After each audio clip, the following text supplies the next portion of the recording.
All right, we are live. All right. Thank you. Good morning, everybody. We're back for another Sunday live stream here on the 7 Mile. Thank you all for joining. I hope everybody had a nice work week. I know I did. I'm all healed up from my battle with COVID. So it's good to kind of be out here again and be back in the sunshine. Was in New York sick last week, but happy to be here. Happy to be back on the beach and doing these live streams. And we had our live stream on Thursday, which was pretty good. I thought it was pretty good. We had a very, I would say, engaging discussion about numerous topics and kind of got back into the swing of things, being back in Jamaica. Did a couple of recaps on the previous week, which we were in LA for a YouTube conference called Vid Summit. And that was a lot of fun, but that's what got me sick. But we don't got to rehash that. And then we talked about our agenda for today, which the main thing is we're going to be talking about the Washington Post article, which I'm very excited to get into. It was my first time actually reading through the entire thing. You know, I skimmed it before, and you know, it's about a one person's individual journey of leaving America because of racism and moving to a predominantly Black country. And extremely well written, and it can be kind of a tough read in terms of it rehashing a lot of distant history and also recent history as it relates to racism in America. And so I'll definitely again put that warning out again before we actually get into the article. I know it's going to be hard for me to not actually read the whole thing because it's extremely well written, and it is extremely, you know, especially if you're a Black person, relatable. But, you know, even if you're an American, I would say it's very relatable too, regardless of race. And it kind of really puts you in the mindset of what the author kind of has gone through and, you know, her reasons for leaving, and gives a history on herself and where she comes from as a Black American woman. And we'll get into that. We'll get into that shortly. We got the newsletter off yesterday morning, early yesterday morning. So as usual, if you're not getting a newsletter or if you want to be on it, you know, let me know, and we can throw your name and email address on the listserv. Do people still use that word, listserv? I just remember that's what we used in college. But yeah, we'll get you on there. And then of course we'll talk a little bit about Thropex at the end of today, and any questions that you have.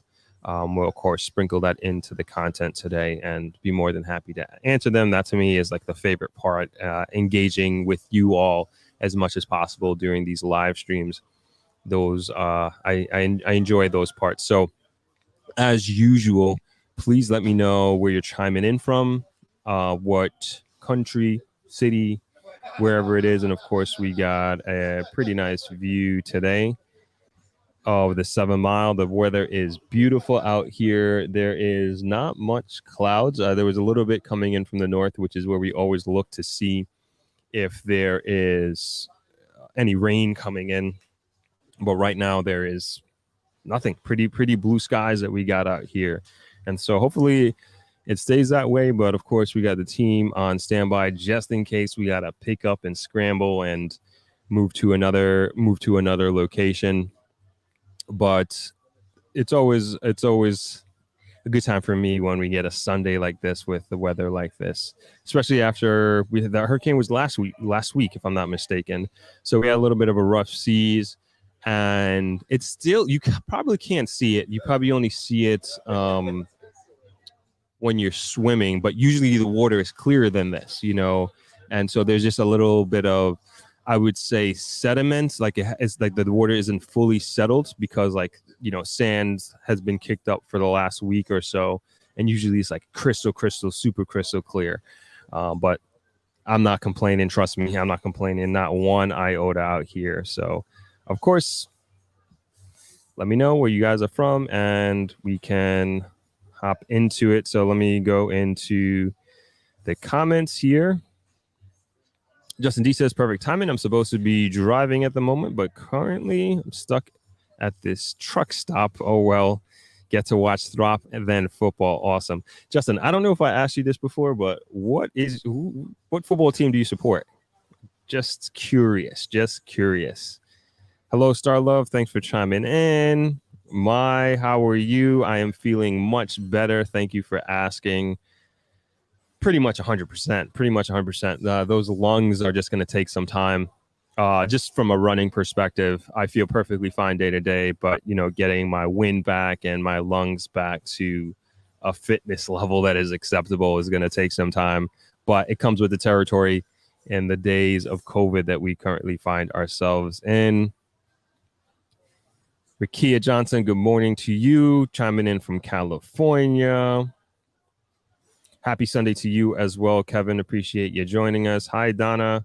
Nice to see you. Happy Sunday to you as well. Happy Thanksgiving to the Canadians from Ottawa. Okay. Thank you for that reminder. Happy Thanksgiving to all the Canadians out there. Suzette chiming in from ATL. Good to see you. Star Love chiming in from Florida. Stanley Franklin, I am feeling much better. Thank you for asking. Thank you.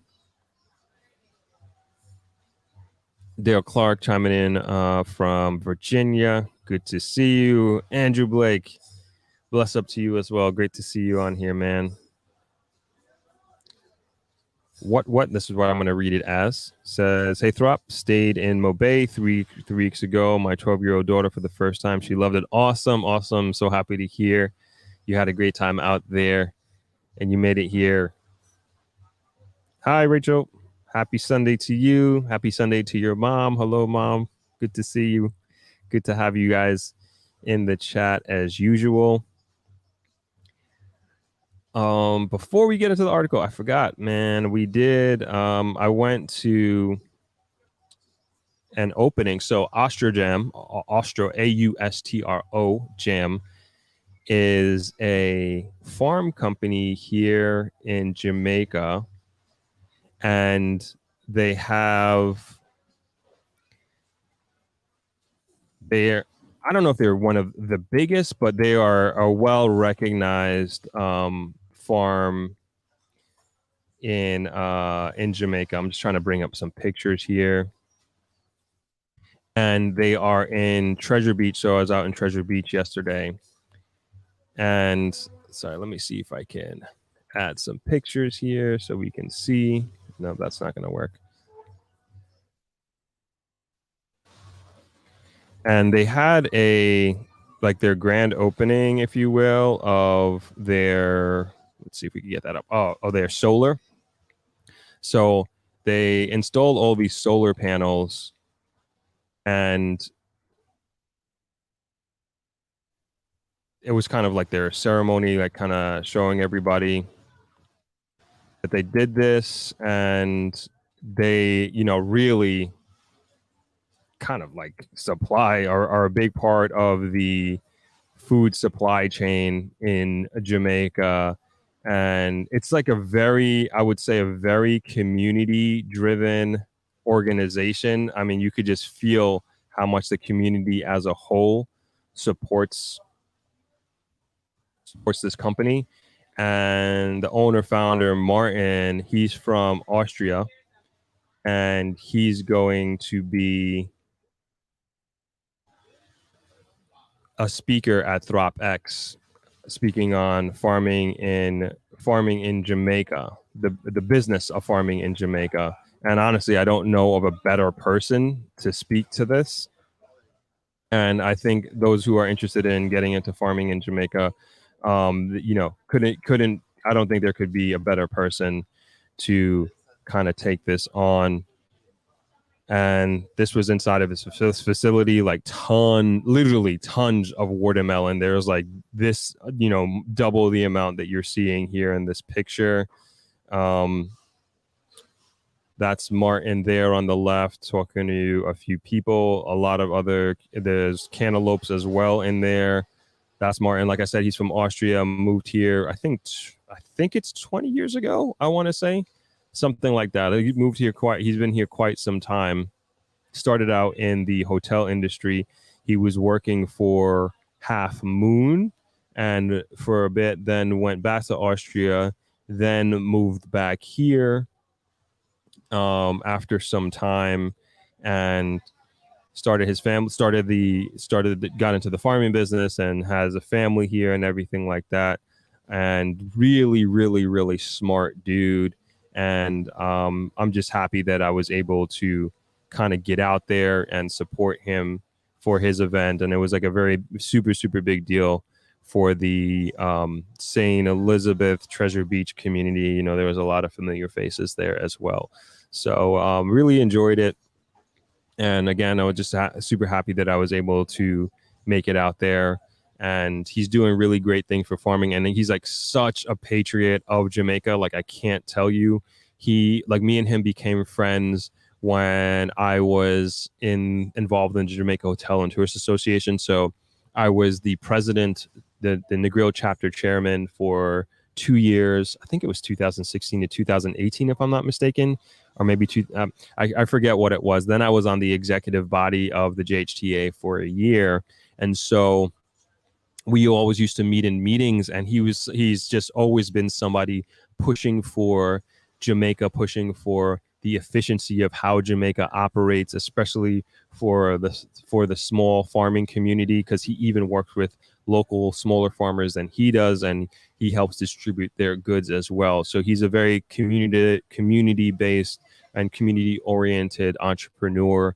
And anyway, yeah, that's how we became friends from way back then. And that's how we kind of just, we've always stayed in touch. And I just always like the way he's thinking, and he's not afraid to really express how he feels when it comes to his frustration with either bureaucracy or, just how things are done sometimes in a backwards way that we all know and we can appreciate. And so he is really like a change maker. Even in his speech that he was given yesterday, let me see if I can bring up a picture. He started out as a very, I would say, praising everybody for what they were, the government officials that were there, about, what they have helped them to accomplish and that sort of thing. And which was great. But then he also got into, his grievances about bureaucratic pressure on him as farmers and the farming community. Then he also spoke about I don't know too much about this, but I'll just quickly touch on it. But the gist of it was that there are a lot of incentives being given out to new farmers, and he was saying that these farmers have no idea what they're doing, yet they are being given advantages that farmers who have been doing this their whole entire life are not receiving.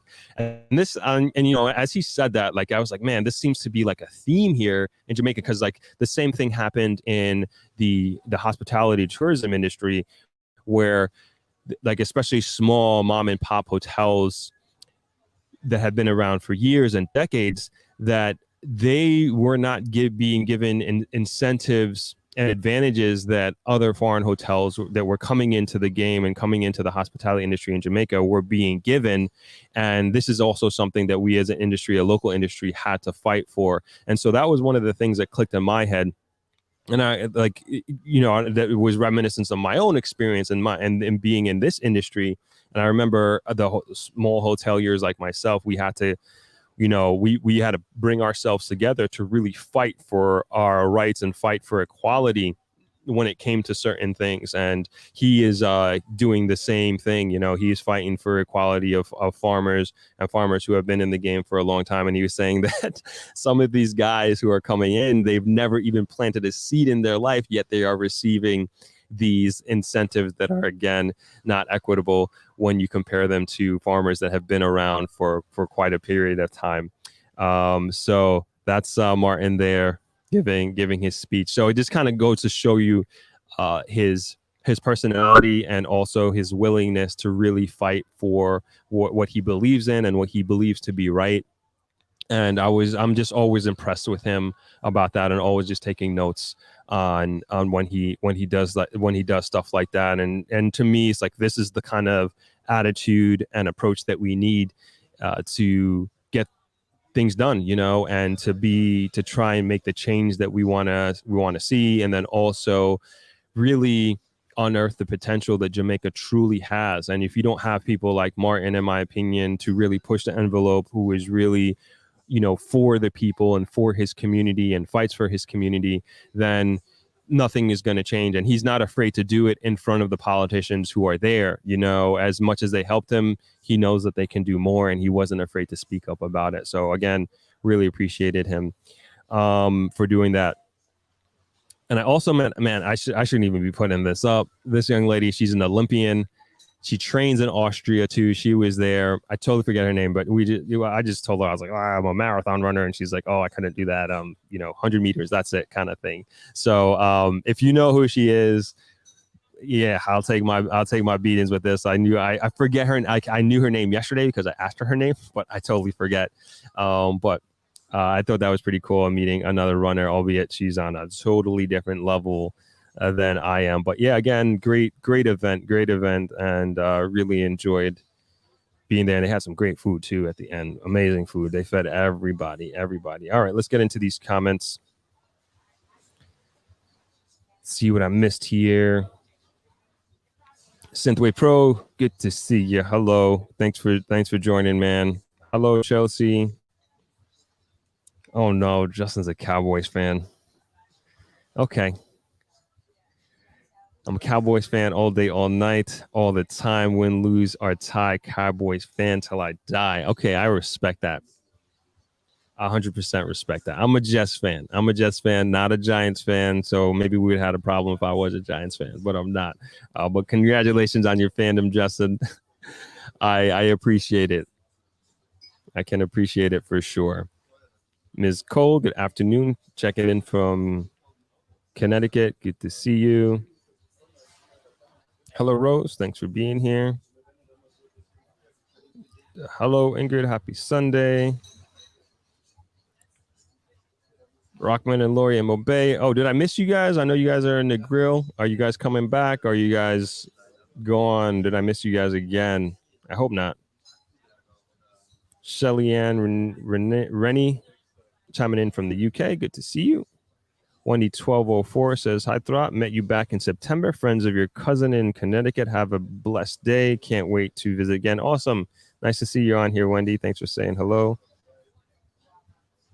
Coco and Coco, hi, Throp. Great to have you back live. Happy Sunday from Obey. We'll be back in the grill next week. Okay, awesome. Cool. I'll be here. I should be here.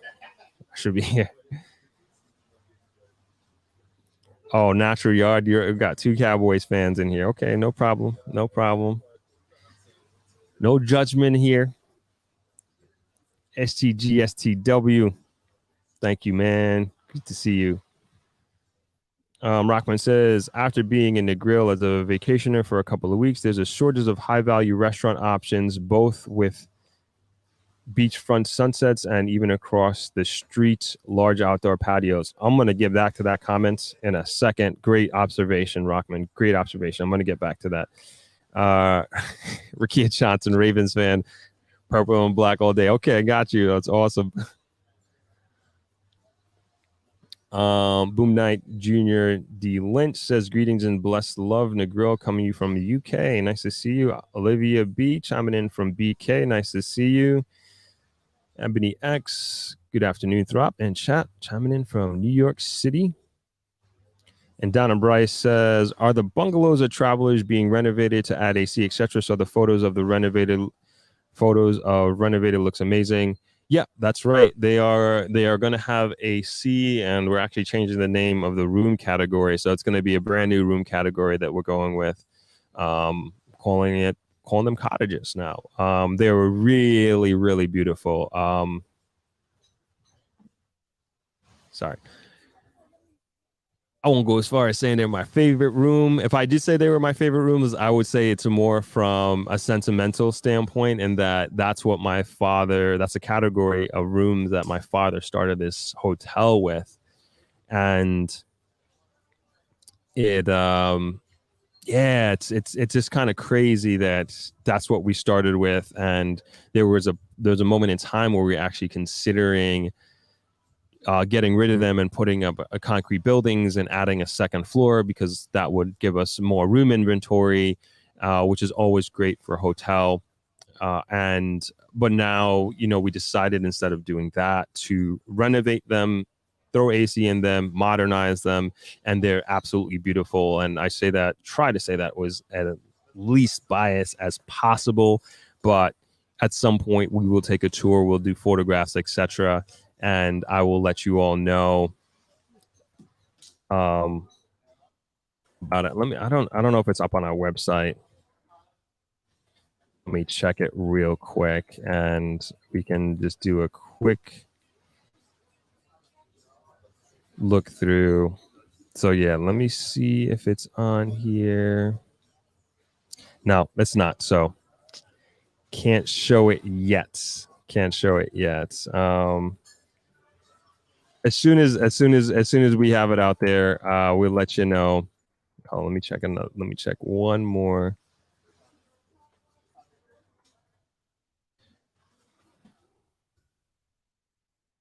I doubt we have it on here.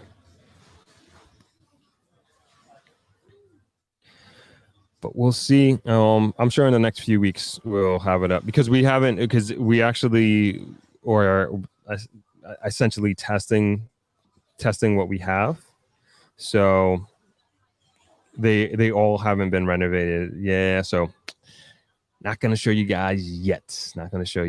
But rest assured, it is something that we are extremely, extremely proud of. And at some point we will let everybody know and show everybody. Okay, and all right, let's get to. I don't know what happened to my water. Okay, Rockman. So I think this is a great, great comment. Especially before we get into the agenda of the Washington Post article. And again, I'll reread it. It says, after being in Negril as a vacationer for a couple of weeks, there's a shortage of high value restaurant options, both with beachfront sunsets or even across the street, large outdoor patios. So I agree. There, and when people ask for, like, oh, what kind of business would you recommend that if I were to move to Negril, or if I were to start a business in Negril? I think there is so much room for hotels in Negril. Like, I think that there's not enough, as Rockman was saying, like high quality, or his words, high value restaurant options in Negril. There's a handful, very small amount, but there is so much room.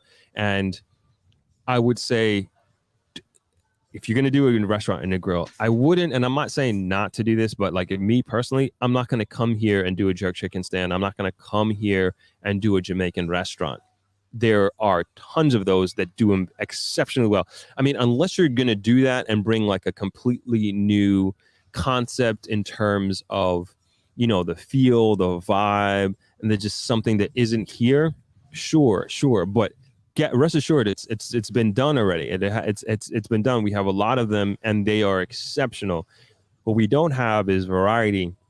We don't necessarily I'll compare us to Kingston, or even Montego Bay, but for sure Kingston, that there you just have so many different restaurant cuisines that you can go to, like every night of the week, probably for a month. You can probably go to a different type of restaurant in Kingston, because there are just so many choices that you have, and then plus to go through all the different type of entrees and options that you have, that's going to take you some time.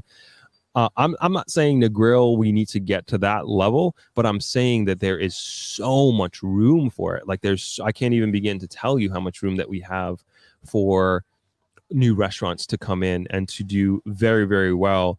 And and especially like in the 2022, like if you really get the, what would I say, the basics of running a restaurant down: good service, good food, and good service meaning that the food comes out in a reasonable amount of time, and then whatever type of, and also friendly wait staff, of course, and good drinks, that sort of thing. But then on the quality of food, that has to be good as well. Whatever type of cuisine that you're deciding to do, it needs to be good. It needs to be consistent. And to me, those are like basic things. And if you have that, you're probably doing better than at least 50%, maybe even more of the restaurants that are here. And so if you do come to Negril with a different concept, and I'm not going to tell you whatever style that you should be doing it in, but, different concept, and you do it good, it's tasteful, um, you know, get professionals involved in terms of the design, the layout, etc. I mean, you're going to do well. And forget it, if you're a successful restaurateur wherever you're from, especially if you're like in a major city like LA, New York, Miami, that sort of thing, you're gonna murder it here. You're gonna do exceptionally well. So, I encourage anybody, if you had a dream of owning a restaurant or being a chef in your own restaurant or whatever it is, I mean, Negril is a place that, man, I think you can do really well, because the market it's just ripe for that sort of thing, especially with the impending expansions that are happening both around Negril, but then also in Negril as well. You could really set yourself up for mega success, in my opinion, at least. But thank you for that, Rockman. I think you have you hit on a really good point there. Out of many, we are one. Olaf from Miami. How about vegetarian restaurants only? There's, I think, two. And I believe one of the owners have recently moved. That I heard that she moved back to her homeland, and so there's only one strictly vegetarian ITIL type restaurant that I know of in Negril. I could be wrong on that, but I'm fairly certain about that. So even that is wide open. That is wide open. So there are a lot of restaurants that do vegan, vegetarian plates and that sort of thing, but vegan, vegetarian only, nope. Negril doesn't. There's only one that I know of right now.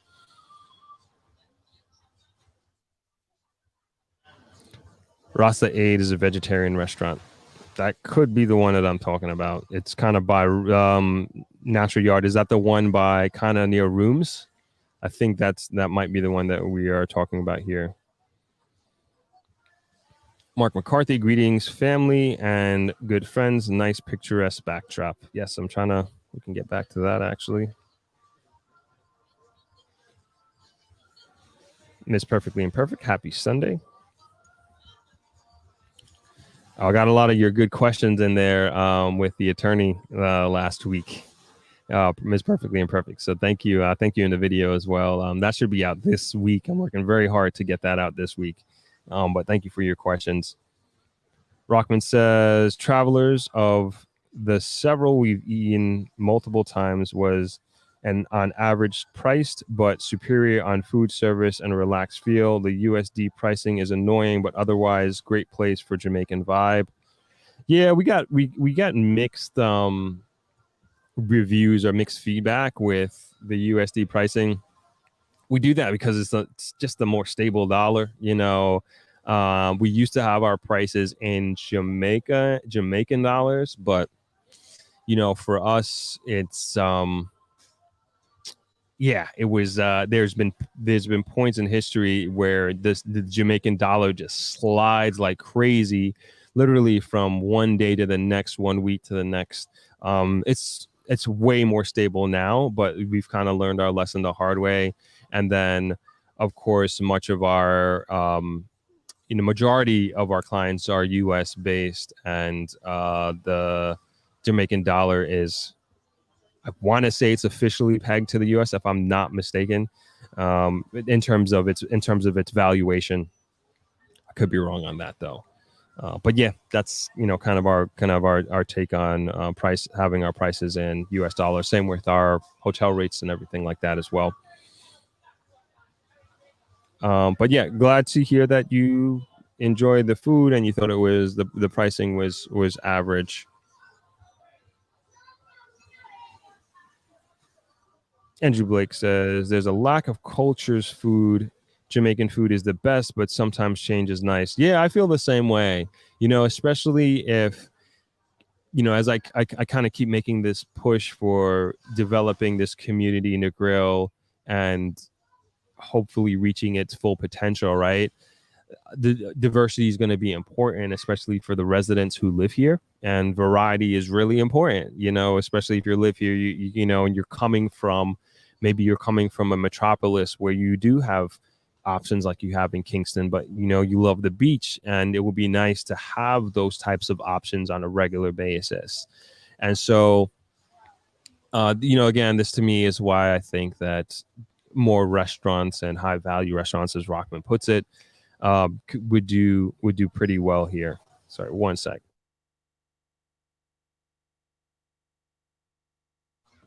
Yeah, sorry about that.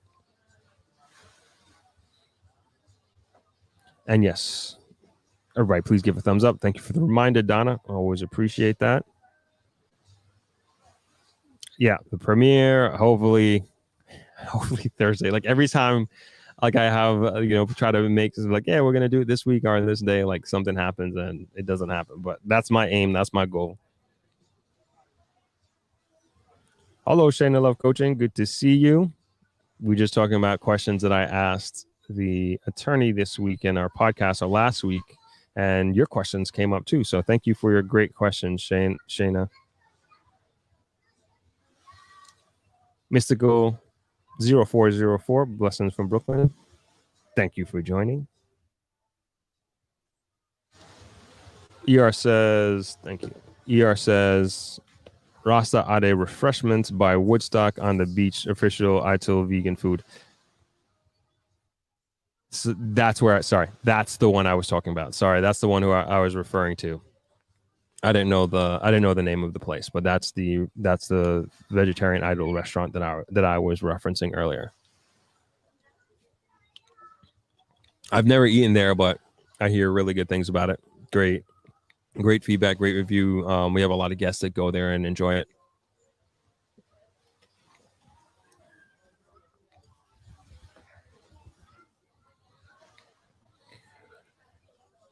Alrighty.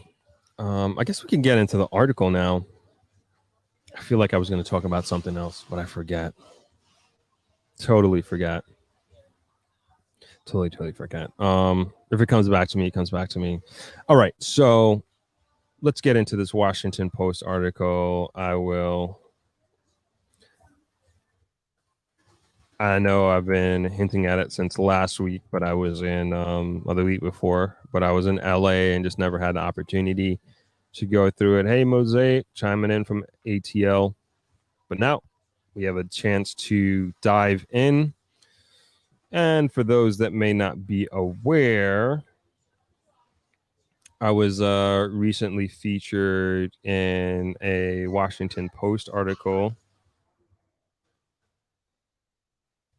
I wouldn't say featured. I mean, referenced, featured. I don't know what you want to call it, through the YouTube channel, which I thought was pretty cool, and like super humbled by it. I think it's amazing that I was recognized. And as I've been saying before, like the article is definitely not about me, like not even close.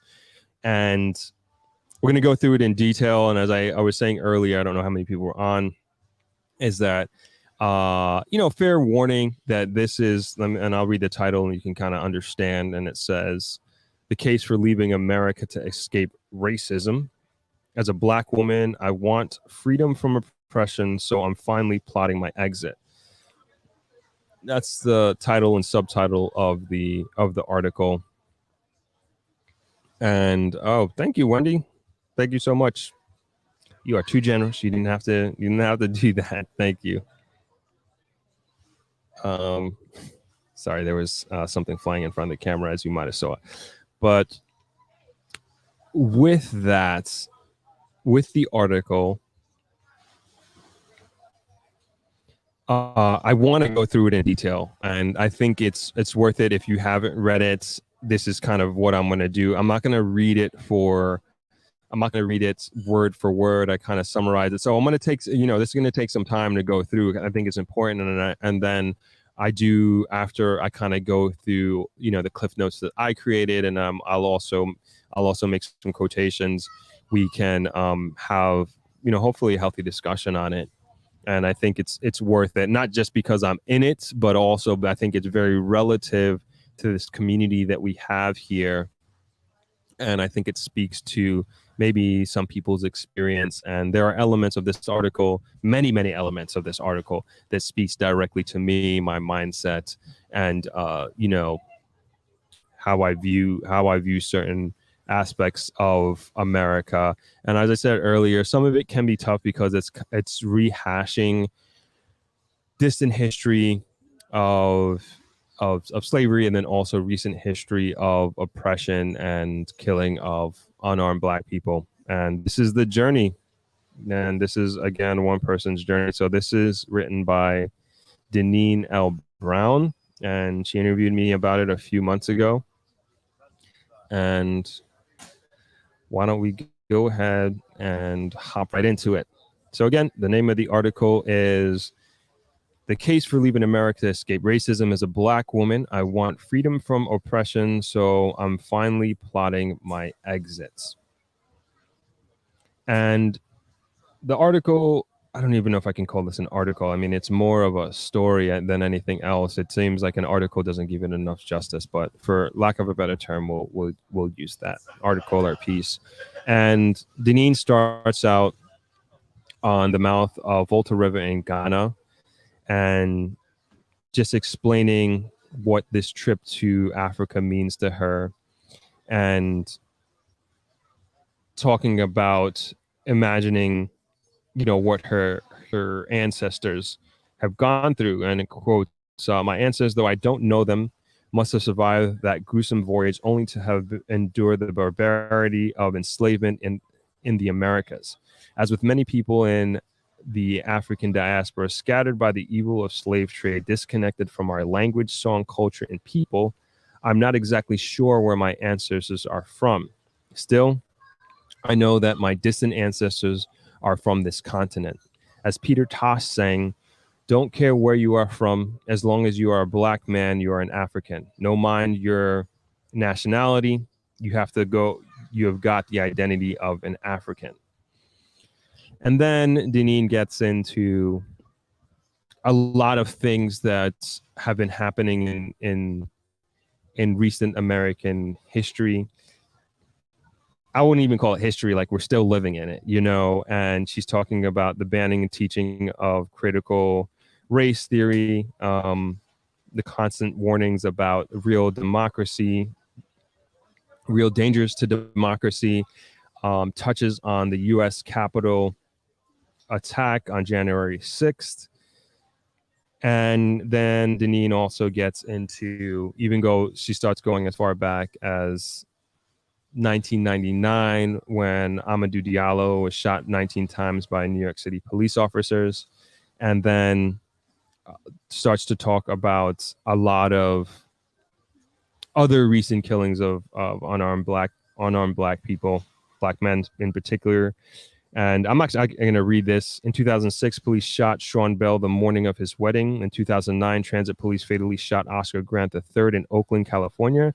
In 2014, Michael Brown was fatally shot by a police officer. Walter Scott was killed in 2015. Philando Castile in 2016. In 2018, Stephen Clark was fatally shot in his grandmother's backyard. In 2020, George Floyd was murdered and Breonna Taylor was fatally shot while she slept in her bed. In Kentucky, Charleston, and Buffalo, self-proclaimed white supremacists attacked Black people in churches and grocery stores. And then this one, I don't know if you guys remember this one. Again, sorry to rehash this stuff, but this is just, again, she's like, it really builds context to her plight from the United States. And so I remember this one. This one, really, really was tough. So as a reporter for more than 35 years, I watched, researched, and wrote with a sense of journalistic distance while consuming the emotions of every tragedy. Each video was so terribly sad. The 2019 police killing of Elijah McClain in Colorado ripped at my core. I played the videos of McClain, 23, a peaceful, loving vegetarian who played his violin to shelter cats, pleading for the police to stop hurting him and to just let him walk home in peace. We couldn't walk the streets, drive, study, go to the grocery store, or sleep without fear of getting killed. All right. And then the next paragraph, again, building context. I thought this was kind of, it speaks to, it speaks to like a juxtaposition of the relationship with police, right? And it reads, one night while on my trip in Ghana, my driver made a U-turn in traffic and was stopped by a police officer. My stomach dropped. It was the middle of the night and I was terrified. I watched as the driver got out the car and walked toward the officer standing on the side of the road. The driver motioned to the officer, talking with his hands, explaining he was lost and apologizing for making the U-turn. The officer listened, and after a pause, the officer said, "I forgive you. Go about your way." I want this kind of freedom to live in a country where traffic stops end peacefully. I want the ability to move among people who look like me. I want to engage in intellectual debates without having to explain the history of this country's racism. I know no perfect place is perfect, but I want to live in a country where racism is not a constant threat, which is why I have decided to eventually leave America. When or where I will go, I can't say for sure, but I am finally ready. And then she goes into a recent call. This was on the 400th anniversary of the arrival of the first enslaved African people on the shores of what is now Virginia. Ghana's President Nanu Akufo-Addo called for African diaspora to come home. This was in 2018. And for many, the death of Floyd in 2020 may have been the turning point. In the last 2 years, there has been a groundswell of Black people in America who want to go to Africa, says Greg Carr. And moving further down, but online, one can find growing communities that are sharing stories of what they sometimes call Black exit. And then she goes into a few African YouTube channels that talk about that. Go Black to Africa is one of them. And then this is kind of where she gets into my part, which I'll read in its entirety, where I was interviewed. And she writes, Winthrop Wellington, 38, who runs Throp, a YouTube channel that highlights economic business development in Jamaica, has interviewed African Americans who have recently moved to the island. Wellington, whose father is Jamaican, permanently moved from New York to Negril after college. Last year, Wellington interviewed Rahel Tecla-Georges, a guest of his family's hotel, who decided to move to Jamaica from Philadelphia during the pandemic. Quote, as a single Black female, I felt welcome. That's the beauty of the culture here, Tecla-Georges told Wellington. Wherever I go, they're like, Empress. It's just a beautiful thing to feel welcomed and valued and held up. It's like a breath of fresh air. I would encourage folks to try it. Take the first trip. After he posted the interview, Wellington noticed a theme in the video's comments. I realized there was an underground movement of people asking, how can I, as a Black American, move to a country where I don't feel oppressed and automatically judged by my skin color? Wellington told me. He added that during Donald Trump's presidency, people were driven to my channel. People were looking for a way out. He also noted that another element that may be a key driver of the trend in the age of remote work, people can choose to live abroad without quitting their jobs. And that was the end of my section. And then moving on, another quote says, Mark and Latasha, I hope everybody's keeping up with me skipping around, but these are just kind of the highlights that will allow us to have, again, hopefully a fruitful discussion.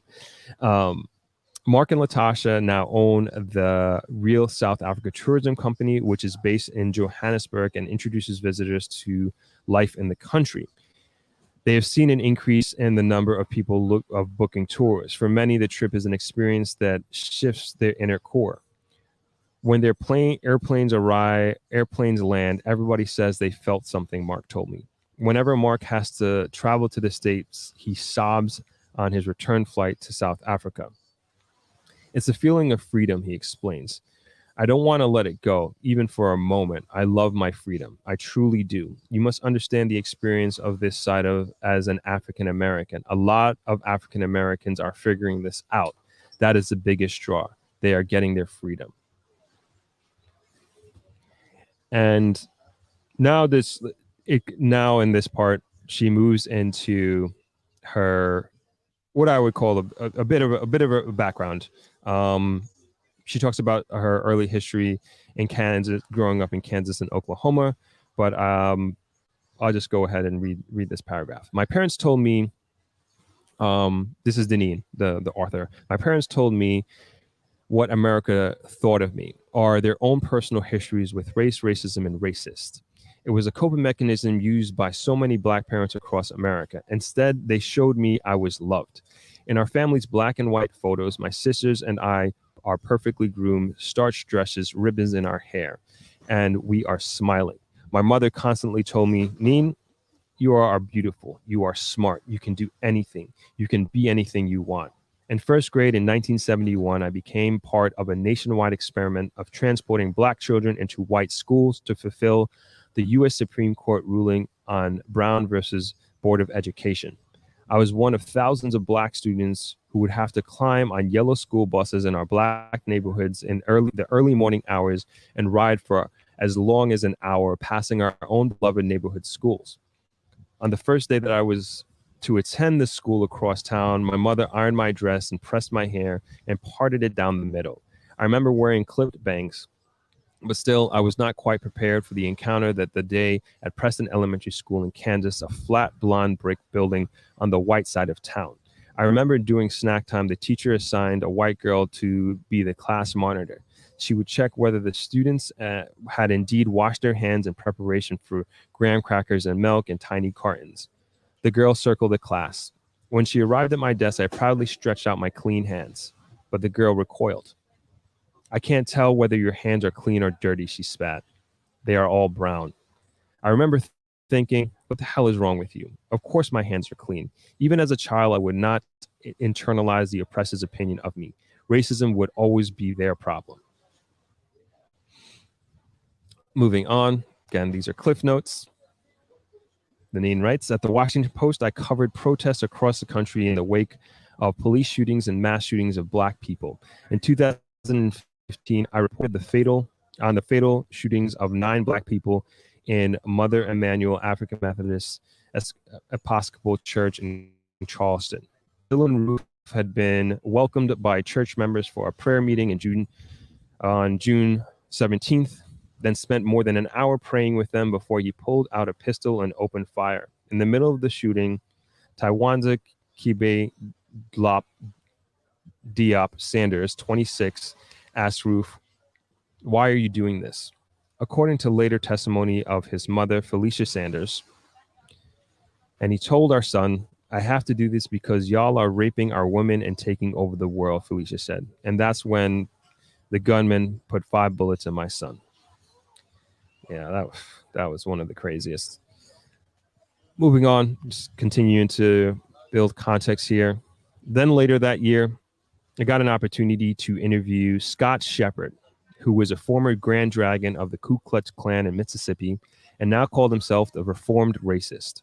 There I was sitting outside a Georgetown cafe, traffic whizzing by, as he told me about his past racism. The plan for a race war is definitely still there, Shepard said.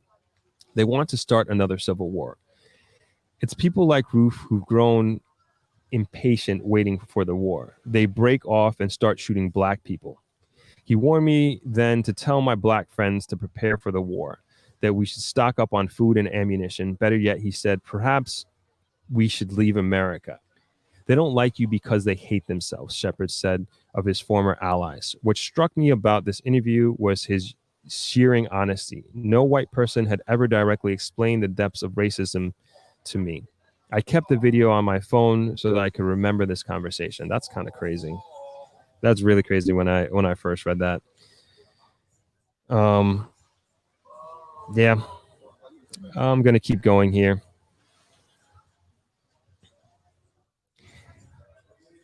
And then Deneen gets back into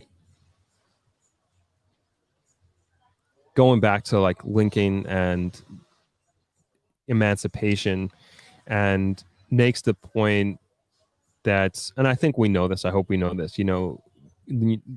President Lincoln, that is, was no angel. And even though he was the president who put forth emancipation, he was no angel, right? So, and this is a quote directly from the article. 4 days before his death, speaking to General Benjamin Butler, Lincoln pressed on with deportation as a peaceable solution to America's race problem.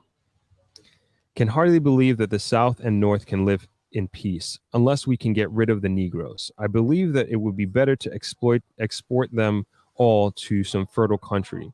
Reading these documents, I understood what my history teachers had not told me, that Lincoln believed this country would never truly accept us. And so his thinking, he was talking about, and you can read in the article, Lincoln's strategy was actually to move slaves from America, and he tried to move them to Haiti, but it didn't work out, and he shipped them back, sort of thing. So, I think that there's a good point being made there. All right, another long paragraph that I thought was important, kind of wrapping up here, but I'm gonna read it verbatim. Black people have been trying to kill the snake of systemic racism and injustice in America for 400 years. Maybe instead of a snake, the better metaphor is a wall. Fighting entrenched racism is like punching a brick wall with bare hands. In the end, the wall does not move an inch. It does not bend. It does not break. I am only human, and my knuckles bleed. Unless the majority of the population becomes true anti-racist, that is, unless they become actively involved in fighting against racism, little will change. Some of my friends say they would never permanently move out of America, that we should embrace every constitutional right and all the benefits of being an American because Black people built the wealth in this country. Alice Thomas, a professor at Howard University School of Law, argues that African Americans should stay and fight for justice. For me, there is a distinction between leaving to not return versus leaving to explore other places and then return home, says Thomas. I'm one who has a desire to leave the country, but I have a great desire to travel the world. Sorry, I read that wrong. I am one who has no desire to leave the country, but I have a great desire to travel the world. And I have traveled to African-centered destinations on the continent and to the Caribbean and to anywhere Black people are in the world, to Amsterdam, Canada, Australia, Egypt, Uganda, and several times to Kenya, to Egypt. Thomas says she is a global African citizen who has traveled throughout the world by choice. The only choice I didn't have was coming to America. I know my ancestral homeland is not there, she says. I believe I was one of the people put in the bottom of the ship and brought over here, where we were raped, pillaged, and plundered. I am not an immigrant. I am a descendant of captives. And that brutal history is precisely why Thomas, who as a professor teaches students how to use the legal system and the Constitution to fight for justice, says she will not move permanently out of the United States. I'm not giving up access to this place, she told me. We paid a heavy price for it. Scholars call it blood sweat.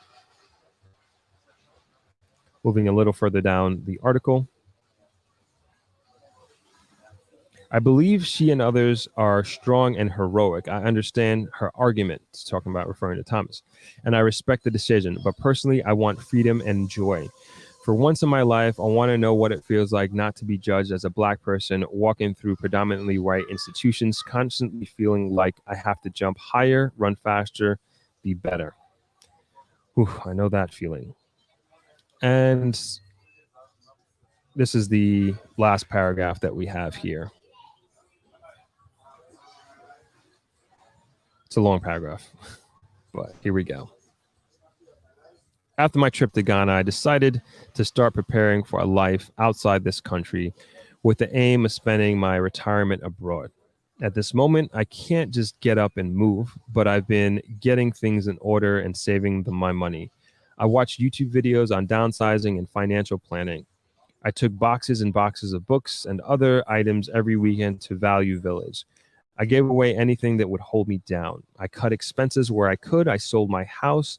I looked for new streams of income, as many YouTubers have advised, to sustain a digital nomad lifestyle outside the United States. I applied for a visa in Ghana. I applied for residency in other countries where I could. And when I feel solid, I will take the leap. I know America is the land of opportunity. I respect it. I send it gratitude for my life, my education, and my career. I will never give up my passport. The blue card allows me to travel the world, but I want something more. With a new sense of liberation, I told many of my friends about my wish. I told my son, I told my sisters, I told my father, I told my mother. What do I think about moving out? I'm happy for you. What do I think about you moving out? I'm happy for you. That is what you want to do, my mother told me. If I had a choice to move, I would too. I'm tired of all this BS. I'm tired of all the racism, and it's getting worse. My son, an engineer in his 20s, is a young man with a few words. Once he was a summer intern at an international engineering company in Washington State and met friends at an Italian restaurant. A white man chased him through the streets of a small town and shouted, "You don't belong here. You don't belong here." How could I leave him? After years of conversation, he finally told me this summer he would move too. That was enough for me to smile and start packing. Each day, it seems, comes another urgent reminder that I should go. It happened again this summer around Juneteenth. I was standing in the middle of the ellipse, about 1,300 feet south of the White House, interviewing a Black artist about garden installation she had designed to demand reparations for enslaved Black people. Suddenly, a white man who seemed to come out of nowhere ran through the installation screaming, "I don't care about your effing garden." Then he turned on us, the only two Black people standing in that area. He screamed, "You N-words, N-word." He stomped a few more feet and turned again as though we had not heard him. Again, he screamed, this time louder, "You N-words." Then he walked away. For a minute, it felt like being underwater or being a character in a horror movie. I wanted to run, but I couldn't.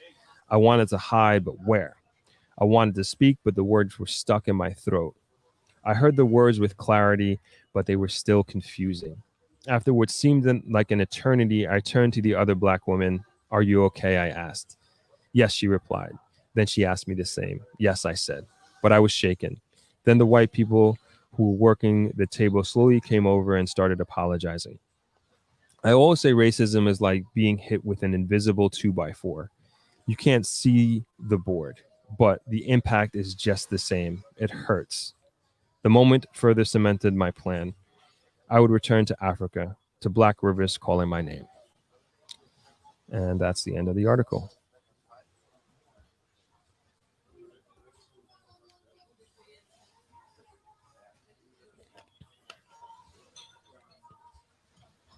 So, thank you all for listening. That's, it's I tried not to unpack it while I was reading it. But it's a lot to unpack as you heard, and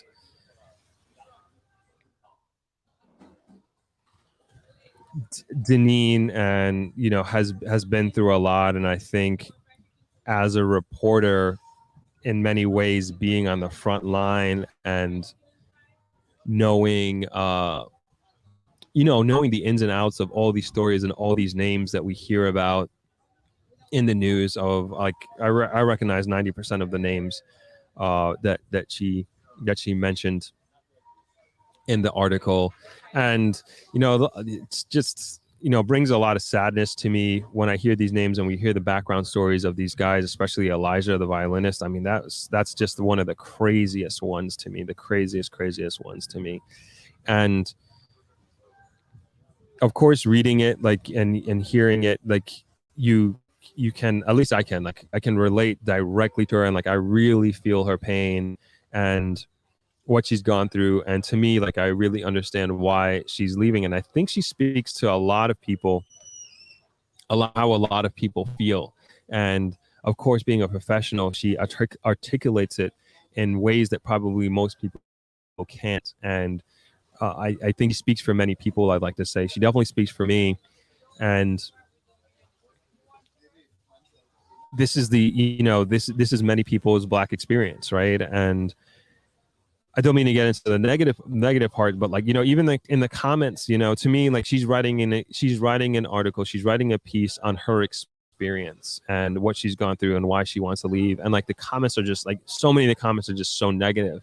And like there are even like some comments that try to be positive and flip it into negative. I'm not even going to get into them, but it just kind of recertified, like when I was reading some of them, it just kind of recertifies why she's leaving, and that there is this existence of this systemic racism that some people just refuse to acknowledge. They don't want to believe that it's there and don't care to do anything about it. Not that I'm trying to, or anybody is trying to put it on any one particular person or individual, but the fact remains that it does exist. It's there, and people are tired of it, just living through. And then I'm probably in many respects speaking to the choir here, but like just living every day, getting up and having that weight on your shoulders. And like she said, it's like getting hit by an invisible 2x4.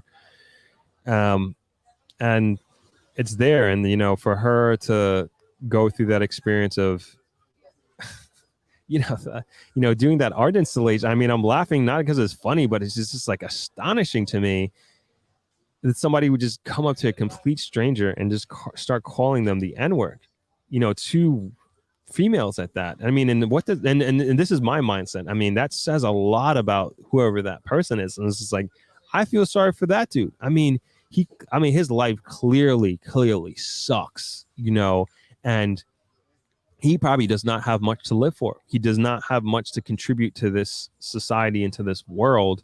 And that's his only thing and only way to feel like he matters, is to try to put somebody else down, or two Black women down, and try to make them feel inadequate by using a terrible racial slur. And so, for most people, as she's saying in the article, like, enough is enough for her, and she's ready to move on. And as stated in the piece, I've interviewed a few people who feel that way and no longer want to have that weight on their shoulders. And Jamaica is their outlet. Somewhere in Africa is her outlet. And some people don't get that, and everybody has choices in life. That's kind of what this is about. And, this channel is like, this is an option. I'm not saying anybody has to do this, or even you should, it's an option. It's an option. And it's not the easiest thing, that's hard. I can only imagine. I'm sure growing up, I don't think she was like, yo, I'm going to leave America. I'm going to do this. I'm going to do that. But you can only put up with so much, and especially if you have the resources and ability to what you find as something, or feel as something new and something better, why not? I'm gonna hop into some comments here before I keep going.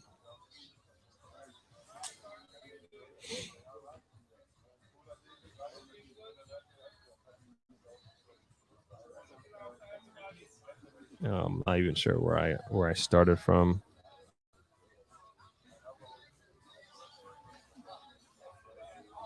Oh, we got a lot of comments in here. Sorry, I missed all these comments.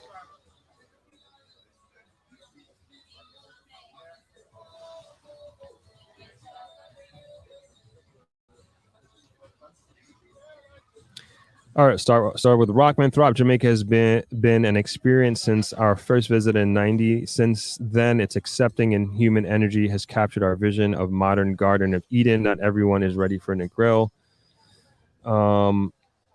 Nicole Gardner says, hello from Doctor's Cave Beach. Made my exit in August. Best decision I ever made. I feel so much lighter. And that's one thing like I keep hearing is like weight lifted, feel lighter. Like a lot of people say that. A lot of people say that when they are here for vacation, even or coming for an extended period. The gentleman in South Africa said the same thing when he's going back to South Africa as a Black American.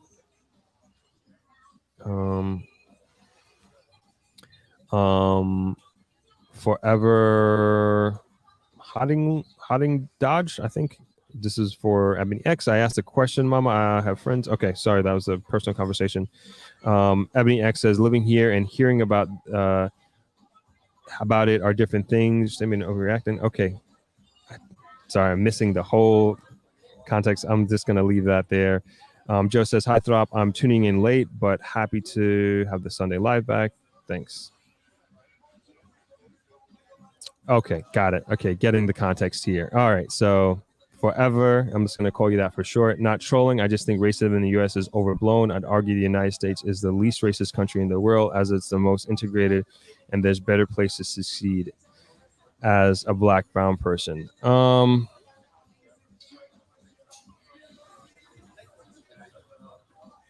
I see what you're saying, forever, but I don't know. I don't know. I don't know. I see what you're saying, but nah. You know, and I'll say it's like everybody has different experiences, and to me, like that has to be respected. You know, and to say racism in America is overblown, I flat out do not agree with. To me, it's not talked about enough. To me, it's not brought to the forefront enough. I think it's so swept under the carpet, and that's such a big part of the problem is that it is not talked about on a regular basis. It's only in, I would say, in recent time, this is like the most racism in my lifetime that most time racism has been talked about and brought to the forefront. To say it's overblown, I think I definitely don't think that. I definitely don't feel that. I feel it's not talked about enough, and I'm just a big proponent of really respecting the experience of other people. You know, like everything Deneen has said in this article about her experience, like that's overt. Like that stuff is crazy. Like, you know, to tell me that racism in like I've never. I mean, I'll just leave it. I mean, to tell me it's overblown, I mean, that's crazy. Let me get through some more of these comments and we can continue to dive in. Inga Baby says, I'm definitely moving back home to Jamaica, my beautiful home. Ebony X, my friend's son was murdered by the police days before George Floyd in New Jersey. Of course, they got away with it. That is an ongoing theme here meaning America. Kevin Barrett says, a friend attended our wedding 26 years ago. It was his first trip to JA, changed his life after seeing Blacks able to successfully operate a country. Good for folks to travel, quite a learning curve. I agree with that.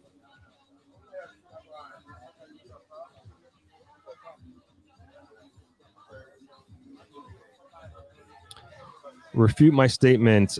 Forever says, where in the world is better for a Black, brown person to succeed financially than the United States? I mean, again,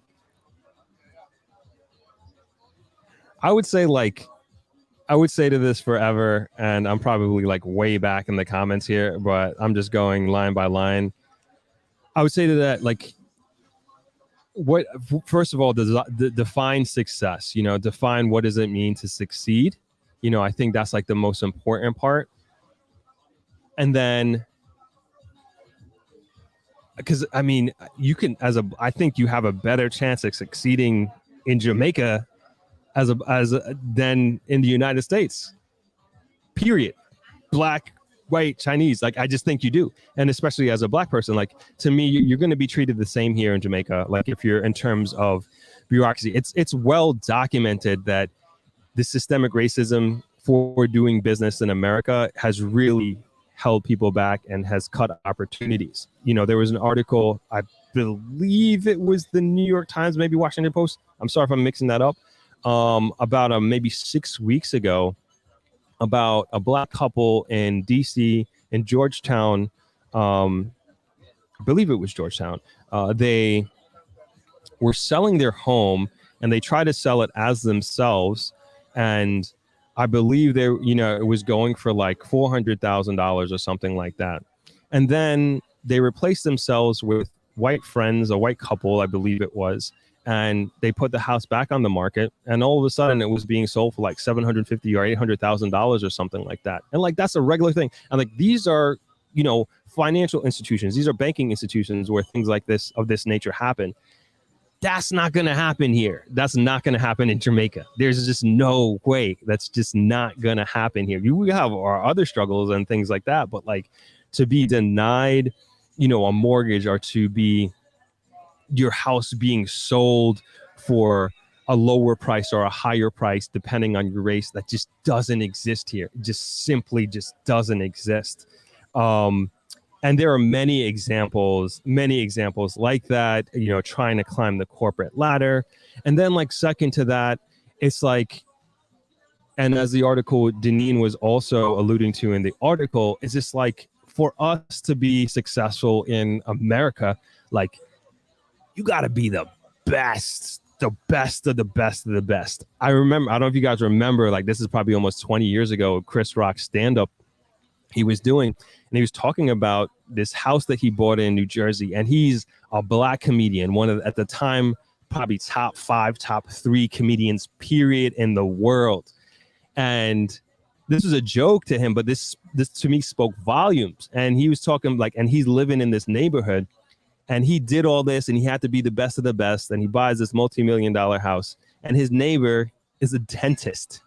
I was just like, yeah, that's crazy, you know, but that speaks to how much better that we have to be in America, or you have to be in America to get to that level, to make it, because it's just, you have to outperform your counterparts. It's just, that's the way I know it. That's, to me, that's just the way you have to be. Like, that's what I was taught growing up. My friends have that mentality too. And all of my friends, they are all successful, guarantee. I mean, successful. I wouldn't say guarantee. They're all successful in their own rights, but they are all super, super smart. They all went to the best schools, got the best education, grind, hustle to get to where they are. And it wasn't, you know, and they were, to me, they're the best of the best, and they had to be, you know. And I think the same thing, with my dad and their parents as well. And so that to me is pretty real. Oh man, tons of comments coming in here. All right, I'm gonna keep jumping around here, trying to get to all of them. Stanley Franklin talking about the global logistics hub. We'll get into that. Hopefully I can remember that. Sticking with a little argument here, just discussion. I would say argument, discussion going on in the comments. For Eva says, I agree, America is the best place for Black people to make money. So that means there is no racism. It's a capitalistic society. It's the best country in any race to make money. I agree with that too.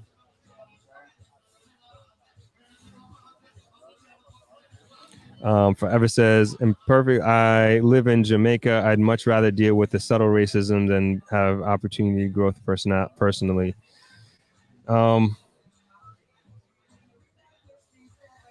Forever, have you spent a lot of time in the States? I want to say, that's my question. I'm just trying to scroll down here to see if that was answered.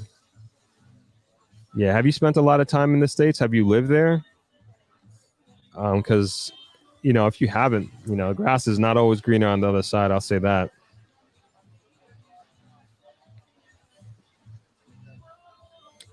Kevin Barrett says, Jamaica still remains the largest English-speaking territory outside of North America, and not far from North America. Transition process might be easier for some as it relates to other factors. Sim on the Move says, great article. Nicole Gardner says the most privileged position you can be is to earn enough US dollars to live well in the United States. Yeah, I think that's a fair point. Mark says, thank you for sharing. You're welcome.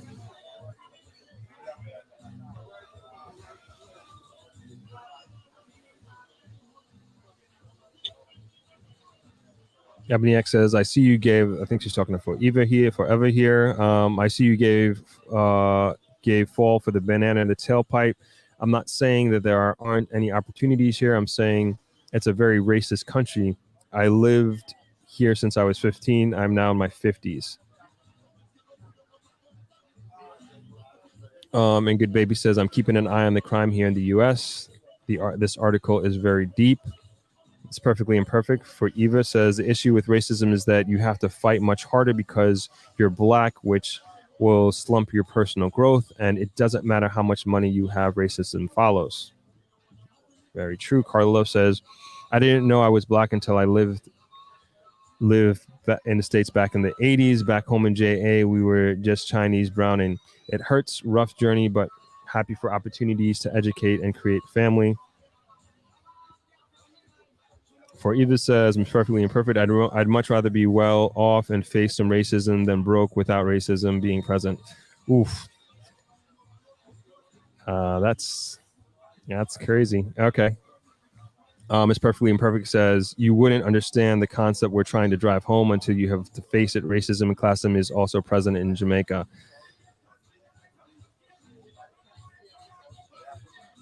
Susan Gordon said, very profound, a clear vision of what it's like being a black individual in America. It's ridiculous and pure ignorance.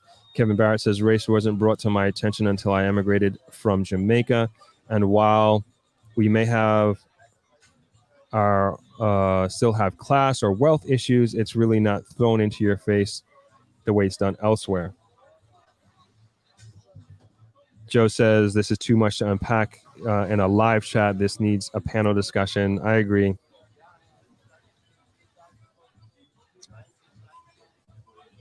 Nicole Gardner says, I agree with you. For Eva, I will withstand some racism to put a roof over my family's head and food on the table. This is the benefit of the U.S.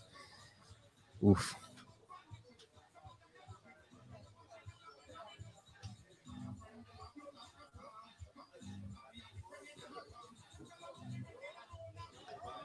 Drop your thoughts on Kanye wearing White Lives Matter shirt. Oh man, I'm barely keeping up with the comments here. All right, I'll try to get back to that forever.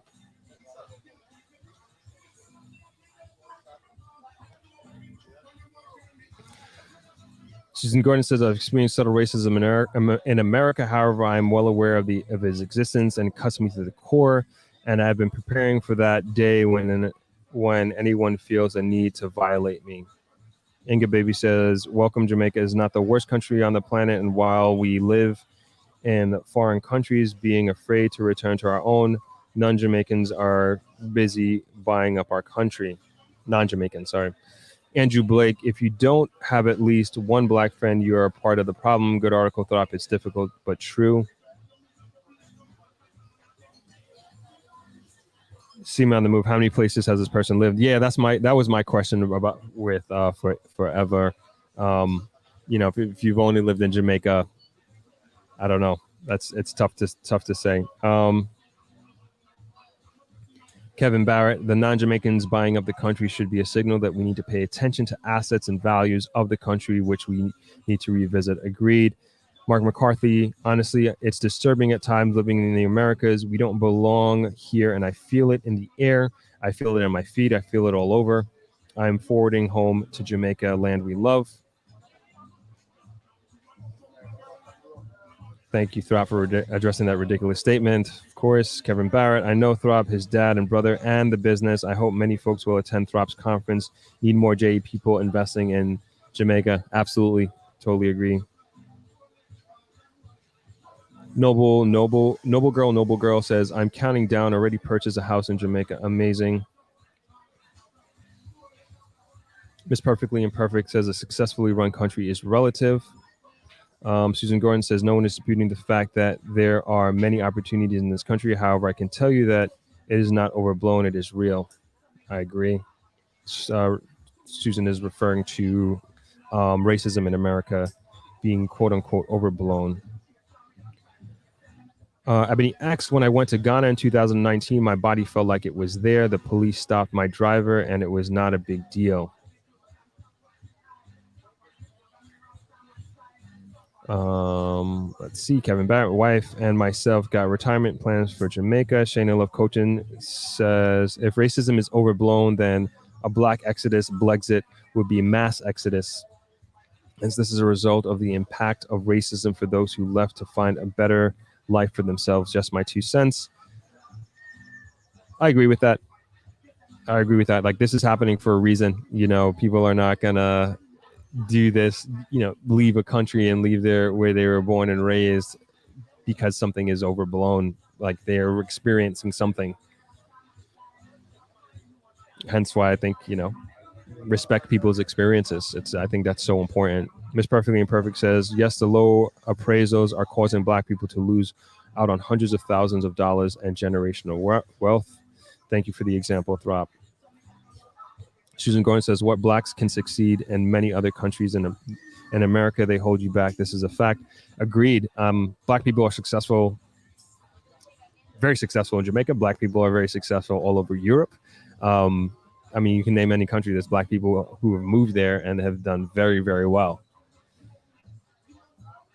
Joe says there are different lenses that black experiences in the United States. Per Pew Research Center, college attainment of U.S.-born blacks, 19%. U.S. African immigrants, 35%. Caribbean immigrants, 20%.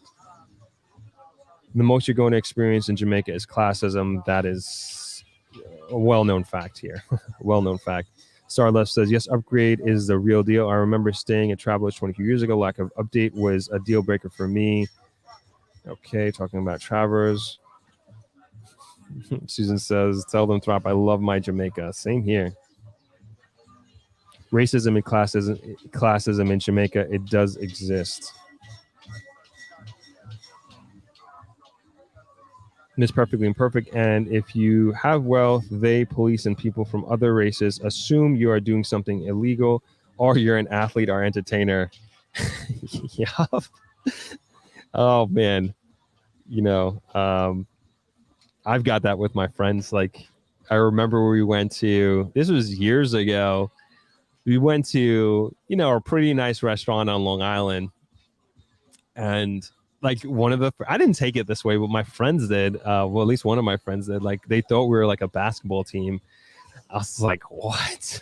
Like, I'm not even that tall, you know, and none of us are. I mean, some of my friends, a lot of my friends are taller than me, actually. But it was just like so funny. Like, that was the assumption. I didn't take it that way, but my friend did. Ms. Cole says, you have to work twice as hard here in the U.S. as a black person. That is a fact. I stated that before. Joe says, black immigrants have less of a victim mentality with racism in the U.S. And I think it's because they see black excellence in their home countries. Yeah, I want to touch on that a little bit. And I remember speaking to this young woman, black African-American woman of Jamaican descent. And she was thinking at the time, about moving here. And she was born here in Jamaica and moved to, I think she was in, no, she's in New York. She's moved to New York. She was living in New York at the time, at least. And she was just telling me about how when she was growing up here in Jamaica, and she's about my age, she's like, there was just no racism. She didn't know about racism until she moved to America.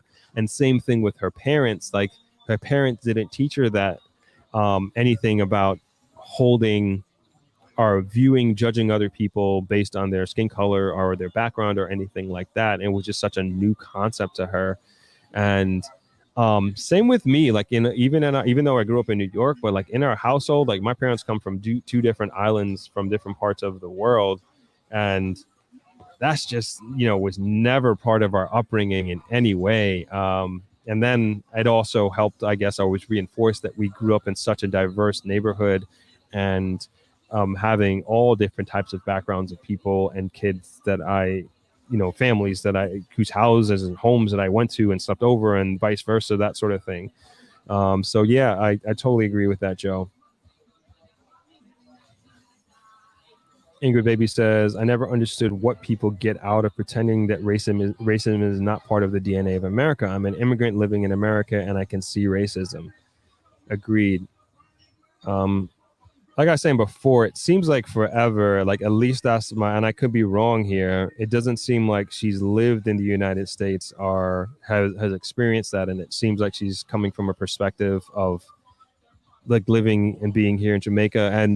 And it seems also that Forever is upset of, and maybe rightfully so, of just not having opportunities here in Jamaica, or thinking she doesn't have they don't have any opportunities here in Jamaica, and would rather deal with racism in the United States in exchange for an opportunity. But I would also say to that is like, one, opportunities aren't given there in the United States, and this is like, and when I say given, it's not guaranteed, and imagine going to, and I don't mean to laugh, but like this happens all the time, is that like Jamaicans go to the United States and they start, and I don't know, Forever, I don't know.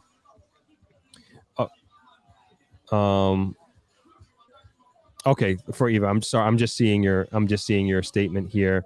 Throp, I'm willing to admit I could be very ignorant as I haven't lived, only visited the US. Okay, that makes more sense to me, and then and that's okay. Now that makes much more sense to me.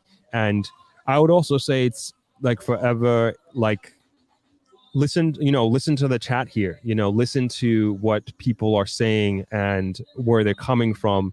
And many people in the chat are really talking about experiences that they personally had. And many of them were probably in the same position that you are in. And I don't know if you're a young person, but maybe you are.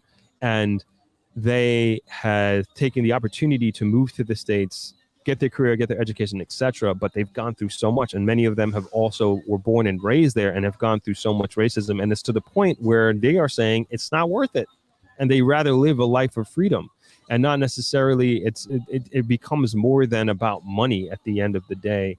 And this is going, and I would just, encourage you to take heed of the experience that's being expressed in the comment section here. And then also, of course, the article that we're discussing here today.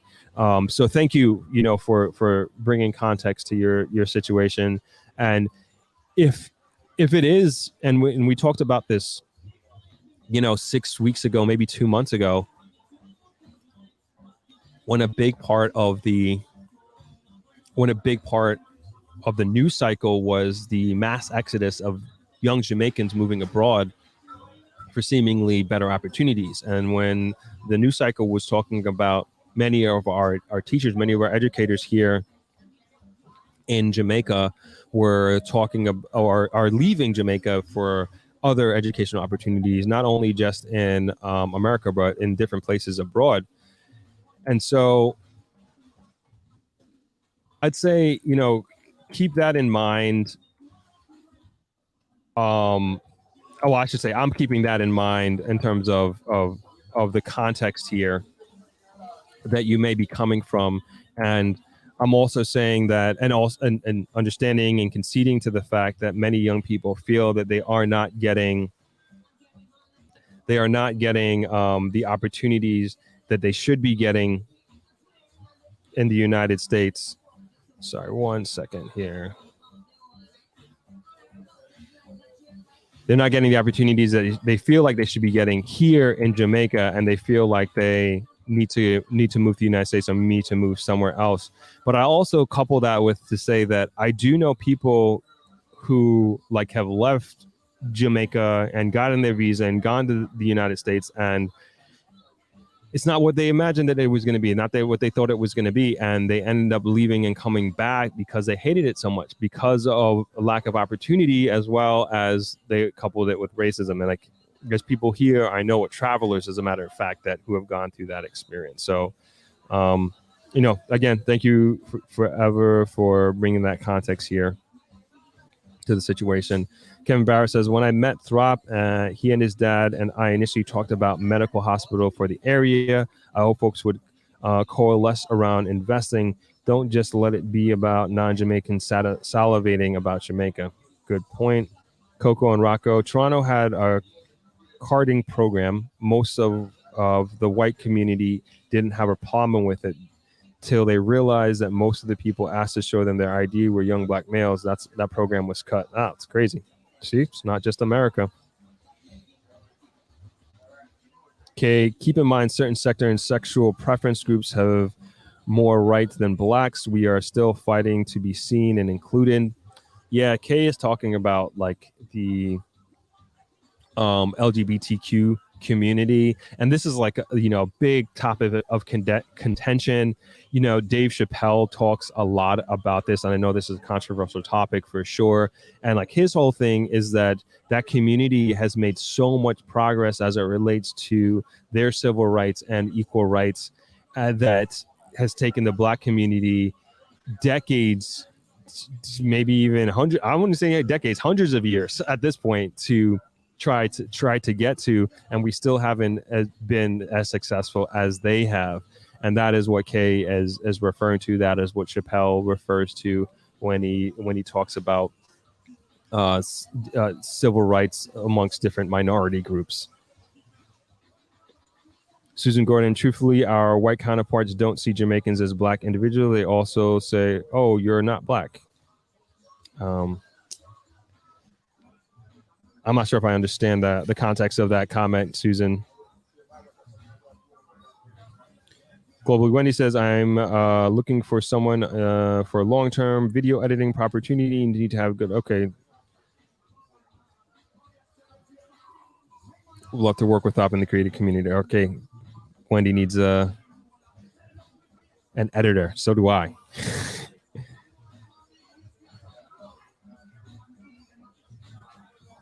Ms. Cole says, I lived in America since I was 5. I've been told to go home. I don't belong. I'm not American, mind you. Chelsea Clinton says, Throp, it's astonishing to see some of the comments on this sensitive topic and the level of ignorance being expressed by people about a system that is so brutal. Harold McCaden says, I was in Negril last week and got my picture in front of a new Negril sign. Also, I drove past the new Omega Medical Hospital. Is that hospital state of the art? And is it available for everybody? It is state of the art. It is open and it is available for everybody. Justin D, race talk will definitely set the chat off. If you really want to go sideways, start talking about religion. All right, we're not going to talk about religion. Thanks, Justin.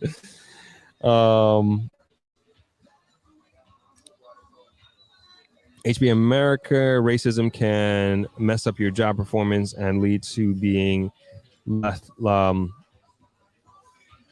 off. You will be laid off. You will be the last one to be hired and the first fired. SEMA on the move, victim mentality. Wow.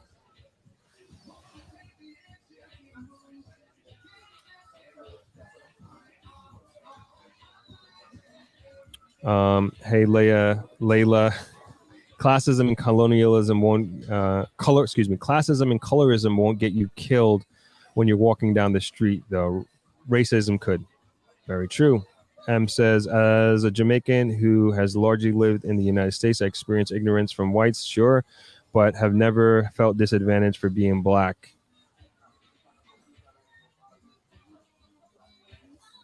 I agree with that. I said this before, like I never felt disadvantaged. I did feel like I had to work harder, and I think that put me in a position of feeling it advantageous, but I will say that I never worked in corporate America. I went to school there. I did an internship with Northwestern Mutual for a summer. There was a couple of questionable moments in my experience there, but I never had to climb that corporate ladder, so my experience in the professional realm as a black person in America is very limited, but I born in Brooklyn, adolescence, everything, went to school there, went back for my MBA. So my experience is limited. And I agree with Em. I never had that, and I was lucky enough. I can't say that I had growing up. That is, I haven't had anything like overtly racist happen to me growing up. But I will also say, and I said this many times before, is that the Black experience in America, it's very different in different parts of the country, like extremely different. Living and growing up in a place like New York, living and growing up in a place like Long Island, it's on the coast, it's very diverse, it's multicultural. There are many Jamaicans in Long Island. There are many Chinese, there are many Indians, there are many Africans, and it's a melting pot that I grew up in. I mean, moving down to like a small town in Alabama or Missouri as a Black person, or Louisiana, like that experience is going to be very, very different. Very different. And, I also think of it like this, right? Is that I myself grew up in a very diverse community. And like I said before, it wasn't like I never saw never saw anything different with white people and Black people, white friends and Black friends, Chinese friends. Like we were just all friends. We like to play football, we like to play basketball, we like to hang out, we like to play video games. And that's what we did together. There was nothing, and I don't think our parents had any problems with each other either, because we were sleeping over each other's houses like nothing, like vice versa. Like never had a problem. Saw each other PTA meetings. We were in Boy Scouts together. And so I say that all not only in terms of my experience, but then also the experience of, say, my white friends, right? And so they are their experience is they're growing up with a Black kid, and they're coming and sleeping over a Black family's house, and they're staying and eating Black food, they're eating Jamaican food when they're staying at my house. We didn't have Pop-Tarts or whatever. Like, at least growing up, we had the worst snack cabinet. Like all of our stuff was all Jamaican stuff. We had bully beef sandwiches for lunch, ackee and saltfish for breakfast. And so they're also getting this experience, and they're also seeing is this like, hey, we're the same. And like, we grew up like that, right? And like, fast forward to now where we're full grown adults, like my white friends now, some of them are police officers on Long Island where we grew up. And so in my mind, it's just like, it's not like they grew up in an all white neighborhood and they grew up with only white people, and they have this, somebody is telling them how Black people are and how Black people act. Like nobody can tell them that, because you were my boy growing up, you were my friend growing up, and you know how we are. You grew up all around us. You grew up in Black culture, right? And you were engulfed in that. And so I say that's to say, is like, that in my mind it's progress. And I can't speak to those individuals' intention. I can't speak to their heart, but I can tell you their experience isn't of a homogenous society or a homogenous community. It was very diverse. And to me, that is progress when, we talk about as the article talked about, the issues that we have with law enforcement. But to me, it's just like, that is bringing an experience to the table to law enforcement and to police officers that may not have existed a generation or two ago. So that's kind of my take on that aspect of it in terms of growing up.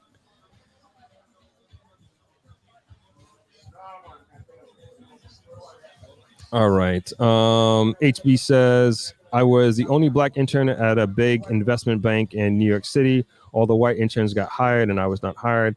I have so much more stories.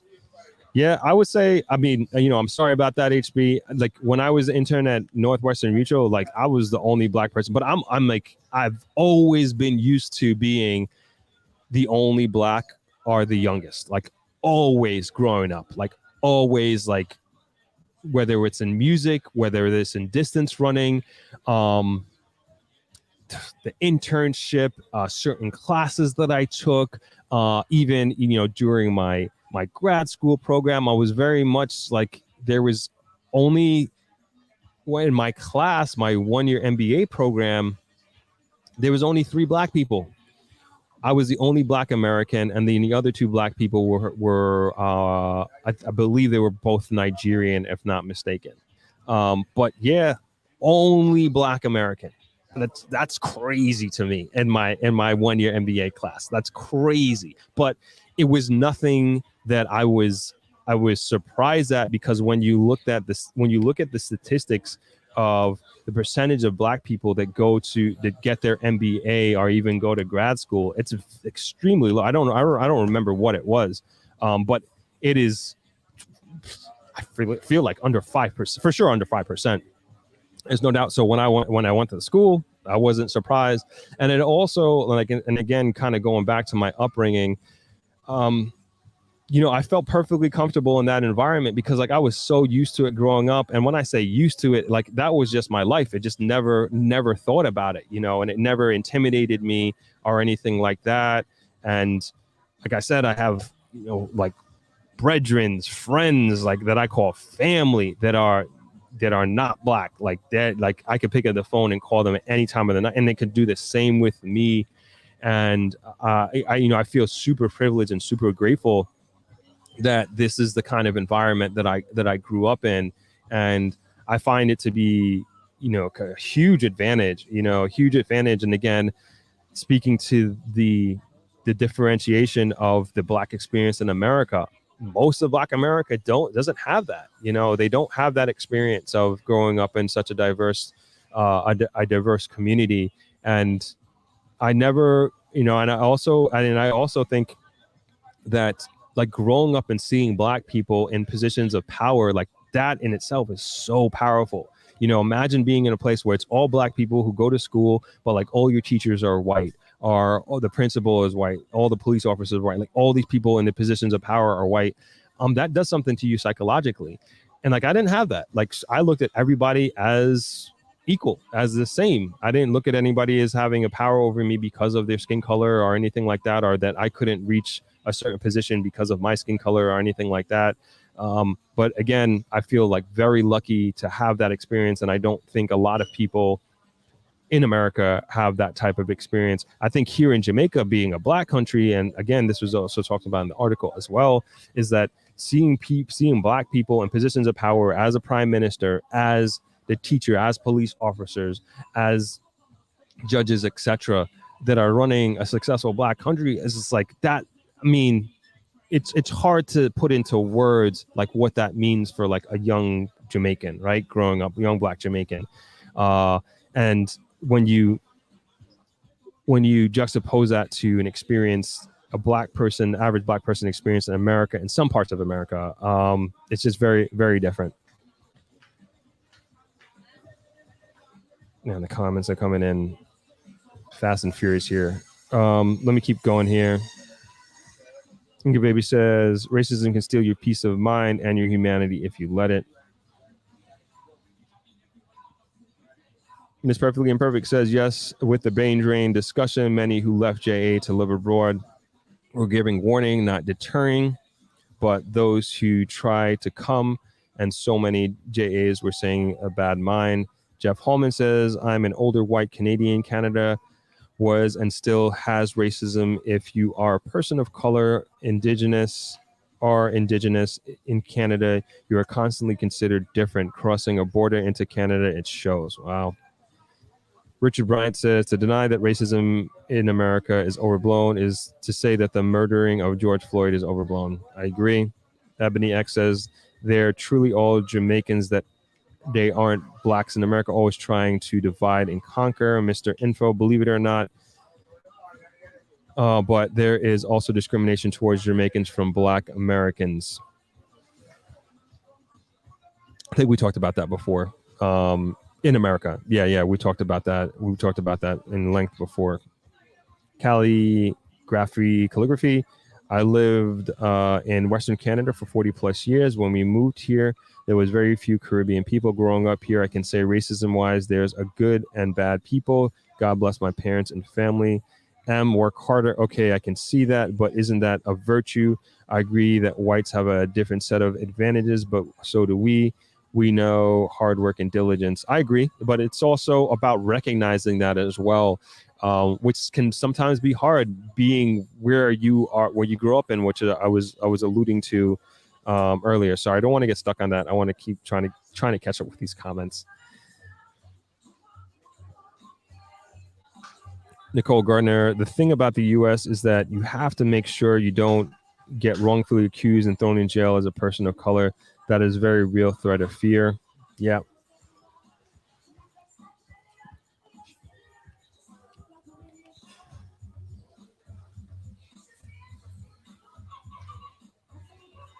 Inga Baby says, you're correct, Rob. If you grew up in New York, your life experience will be different. Star Love, here the balances of black people have been taught to hate other black and black differences, so it's not cool to point to the other side of the problem. I might be reading that out of context. Joe says, so even living in the New York City melting pot, if you are white, then white privilege will open doors that would be closed for minorities. I don't deny that. HB, I grew up in New York City and did not experience racism until corporate America. Yeah. Yeah, that's why I said, like, if I was in corporate America, it'd be very different, because I talk to a lot of black people and they say, who are in corporate America and who have gotten out, who have expressed this. Shana Love Coaching says, I often tell people, though I'm in America, I'm raised Jamaican due to cultural dynamics in the household. As a first generation American, I'm sure many first generations, various backgrounds. Joe says, you mean only Jamaican American in your MBA program? Yep. Thank you for that correction. Jamaican American Fijian, that is, Joe. Can't forget about my Fijian background. Lorian Ellis Clay says, if you are in NYC, it's a different experience. I live in New Mexico now, and the racism is serious. I was never called the N-word in Jamaica or NYC until I moved here. Wow. Yeah, Joe says huge difference, I'm sure. Huge difference.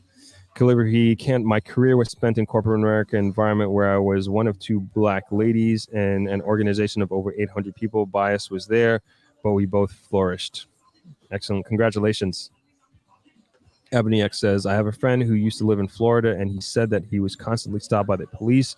They even pulled their guns and planted drugs on him. He had to move to another state. Oh, gosh.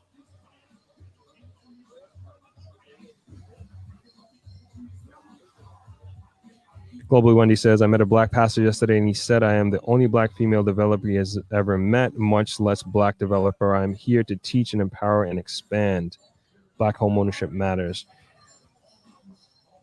Andrew Blake says, my journey from JA to UK, then back to JA years later, makes me appreciate the love JA much more. Manners and respect to all who respect others. Global Wendy says, create more black homeowners, black investors, black business owners, black developers, black land owners. Kevin Barrett says, folks may have reservations about returning home. I would suggest folks who are growing tired of being resisted due to color to start taking trips to Jamaica. It really helps, speaking for myself. Seema on the Move says, grew up in a predominantly black and Hispanic community and didn't experience personal direct racism or microaggressions until corporate America. That seems to be the theme here. Joe says, the true black American who trace their roots back to sharecropping in the South look at the U.S. black experience as a constant fight and struggle with white people. M says, I was the only black female in an entire corporate establishment of whites for 2 years. People treat you according to your competence and how you regard yourself. Amaru Netta says, that's why Jamaicans are so confident and have different mentality towards racism. We don't see anyone above us. Inga Baby says, I live in a gated community here in Orlando, and I have neighbors from every race. I'm happy that my children are growing up in a community with children from different races. M says, I'm not dismissing racism, just not hanging my hat on it or living in the shadow of it. Some are constantly looking for instances to ball racism. And I think I won't say that's fair. I think with that, again, we gotta, what would I say?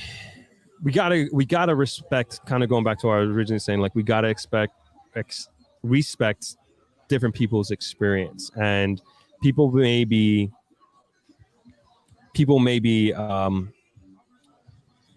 acting, thinking, or saying something a certain way based on their experience. And I'll say this again. I gave this example before, like, and this is kind of embarrassing for me. Is just like, and I realized I had this chip on my shoulder of growing up in America, because like, and you just kind of walk around with it. At least I used to, of, making sure that nobody, and maybe it's a New York thing, like you kind of just make sure like nobody's trying to take advantage of you, especially race or otherwise. And so you're kind of always, and this may be more of a New York thing than maybe American thing, but probably not, but you're always just ready to check somebody, right? And if you think you are being treated a different way because of your race or for whatever reason, like you're going to say something about it. And this was me. And this is also kind of the mentality that me and my friends have. And I'm thinking of one friend in particular, and he's not like somebody who's ready to call racism, but he's not afraid to, and he's not afraid to not afraid to stand up for somebody. He's almost to the point that he is like looking for the fight, and he's like looking for something to say, hey, you did this to me, I'm going to call you out on it, as opposed to kind of changing and shifting that mindset of having optimism instead of pessimism as a mindset. So anyway, I was dating somebody in Europe, and I went and I go over there to Europe, and I was visiting them, and we went to this ice cream truck, and I wanted chocolate sprinkles, and I didn't speak the language, and she was translating for me for the guy in the truck, and it was her native language, and I saw what looked like to be chocolate sprinkles. And he said, sorry, we have no more chocolate sprinkles. And I'm like, what are you talking about? There's chocolate sprinkles right there. And I was like, I told my then girlfriend, I was like, tell him I see chocolate sprinkles. I want chocolate sprinkles. In my mind, I'm like, this guy doesn't want to sell me chocolate sprinkles because I'm black. And I was like, this is crazy. I've never experienced this in my life. Sell me chocolate sprinkles. I want chocolate sprinkles on my ice cream. I see it, put it on there. Don't tell me you don't have chocolate sprinkles, and you do, and I can see it right there. And I think also the language barrier, and then also feeling a sense of powerlessness because I didn't speak the language. I thought that played into it as well. Maybe not so more so the racist thing, but definitely had that chip on my shoulder. And then she's translating me. She's like, that's licorice. That is not chocolate sprinkles. I was like, oh, okay. And it was just like from that experience, I was just like, yo, I just need to chill. I need to chill. What am I doing out here? And like that was kind of the beginning of me kind of switching my mindset of just like, all right, everybody is not, and not that I had this in my mindset, like everybody's out to get me or anything like that. This is 10 plus years ago. But that was like an experience that I had, to your point there, to M, of people screaming racism. But then also like on the flip side of it, it's like, there is a lot of racism going on, and like there could be racism going on. There's probably more racism going on that we aren't even aware of that's happening around us from a systemic standpoint. But at the end of the day, my mindset is like, man, we got to play the cards that we're dealt, and we got to fight for our rights where we can, how we can.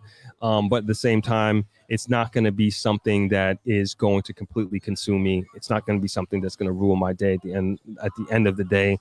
But it is there. There's no doubt about it in my mind. But that's just like a quick anecdote of my European travels, kind of semi to your point.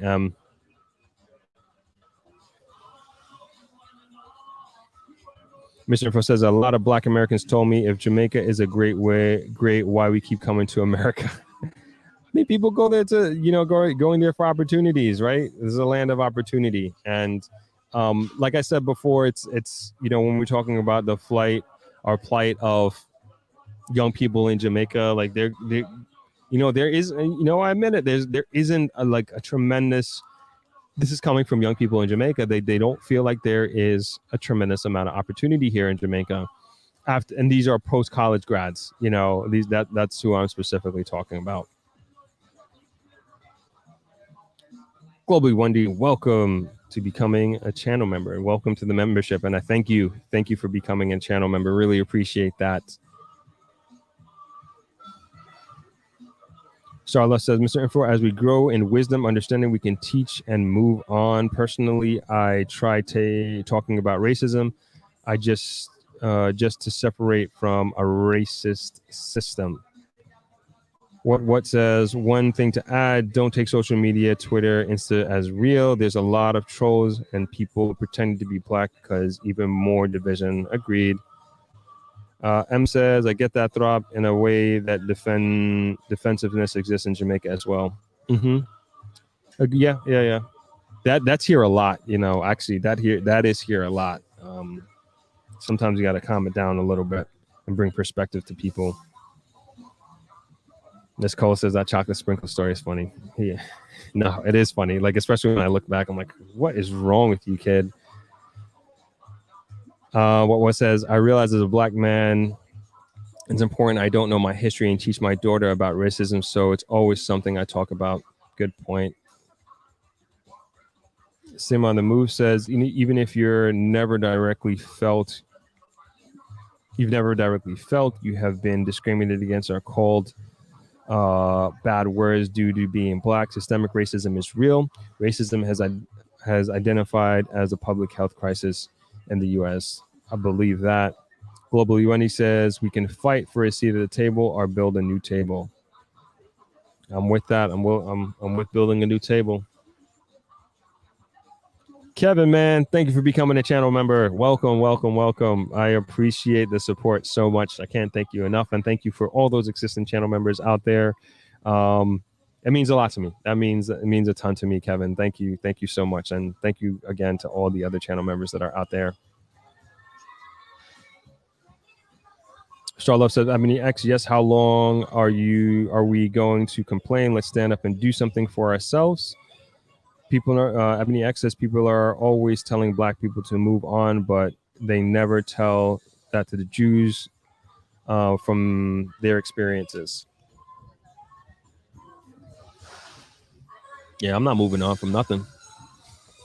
No, we gotta keep at it. Gotta keep at it.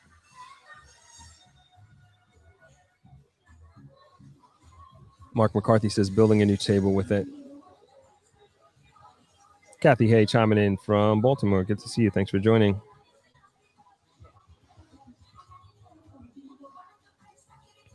All right, got through all the comments. We're all caught up. All right.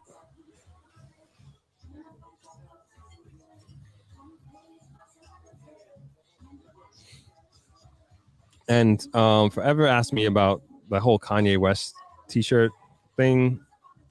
I mean, I'll say this, I was a huge Kanye West fan, and like growing up, especially in college, like he was the theme, he was the anthem. Amazing music artist, amazing rap artist, and really set the culture for hip hop in the black community for a long time. And his antics lately, with that, I'm just like, I don't take the guy seriously, and it doesn't affect. I shook my head at it and moved on. It doesn't affect me like emotionally. It doesn't affect me. It's just disappointing at the end of the day. Even the other day, like a few weeks ago, there was like, he's having this beef between his Yeezy brand and Adidas. And he was basically saying they're cloning, they're ripping him off, right? And they're taking his designs and making it their own, and he's not being properly compensated for it and doing it with against his will. And like there was this whole boycott of Adidas and everything like that. My mind was like, are you guys short-minded? Have you guys not forgot what this guy has done and how he what he's talking about with the black community? I don't know if you guys remember this. This was like a few years ago when he was like on his Donald Trump tip. He was like, he literally said that slavery was a choice. And and his thing, he this is where he felt. He's like, why wouldn't this enslaved people Just get up and stop being slaves. And they chose to be slaves. And I was just like, from that point forward, the whole MAGA situation, you know, and why he was MAGA and what he was saying, I mean, to me, he's like a complete sellout. And, you know, if you're choosing to be a Republican and you're choosing to support Trump, like, I'm not going to judge you for that. Like, and I'm not going to be your friend because you chose that political party. But like the way he went about it and what he was representing and represented, and to go to that extreme and to say that, again, slavery was a choice, I was done with him. And to fast forward to a couple of weeks later when we're supposed to boycott Adidas because he's having problems with them, I was like, what are we doing here? Like, we have these short memories. I was like, why are we supporting this guy, period? Like, this, it just didn't even make sense to me. And literally, like 2 weeks after, like, everybody started boycotting Adidas to support Kanye, he wears that shirt. I was just like, that's what you guys get. Like, what are you doing? This is like, let's stick to the fundamentals here. Let's please stick to the fundamentals. So I'm saying it's like, it's hard. I'm not saying necessarily that to avoid, to ignore it in a sense, and it does need to be talked about, and he does need to be held accountable because, and I only say this because he is a huge Black voice, and he's a huge voice in the Black community. There's no denying that, and he has influence, and this is why we can't ignore it. And but me personally, like, I'm not emotionally vested in it. Like, it doesn't upset me because maybe he's always been this way and he's just showing it, and it's coming to light because he has all this power, he has all this money, whatever it is. But it's not something, and he's not somebody that I necessarily support in terms of his ideologies. Again, he makes great music. There's no denying it. I'm a huge Kanye West fan as far as being a musician, but do I support his ideologies and the way he thinks? Absolutely not. Slavery was a choice. I'm like, okay, you're no longer on my list as far as I'm concerned. Like, boycott, like, I'm not boycotting Adidas. I don't wear Adidas anyway, but I'm not going to go, if I was an Adidas fan, I'm not going to go out my way not to buy Adidas because we're supposed to support Kanye all of a sudden. Anyway, yeah, this is kind of crazy. You know, again, very short-minded as far as I'm concerned.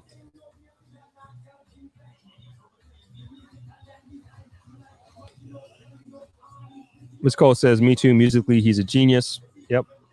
Kaden Pat says, when Kanye said that slavery was a choice, I was done with and disrespectful to our ancestors. Yeah, I felt the same way. And again, it's not just some random guy who's saying it in the street and you're just like, whatever.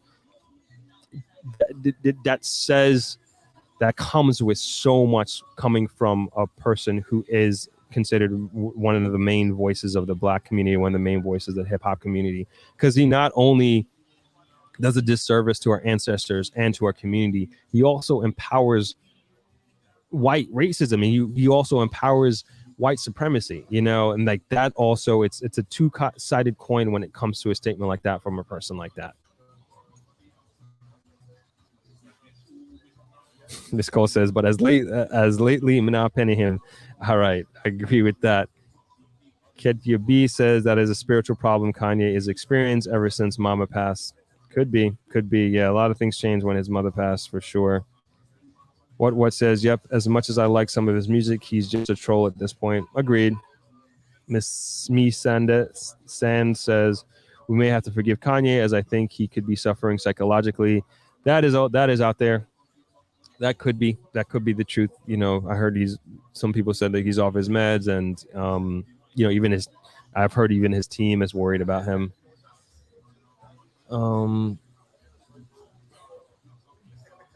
Agabiniak says, this is at Star. If nothing wasn't done about it, we would be in Jim Crow era, although to some extent we're in it. By the way, read The New Jim Crow by Michelle Alexander. I've been told to read that so many times. I got to read that book. Thank you for that reminder. Katia B says, and also since he made that George Bush comment, he was targeted. See how he switched up.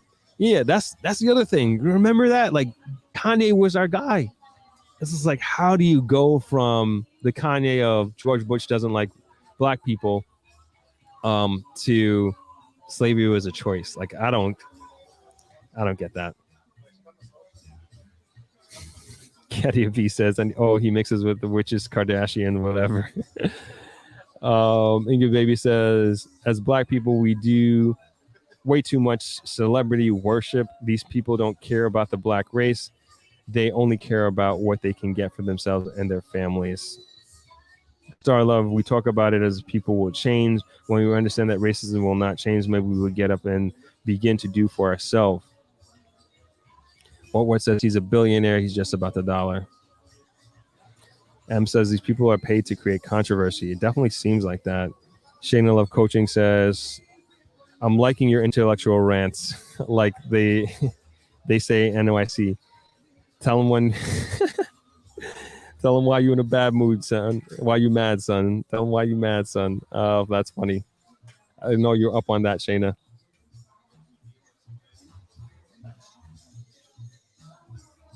King Naldo, thank you for the donation, man. Thank you so much. King Naldo says, Kanye rhetoric of slavery was a choice because of the successful slave results in Jamaica and Haiti.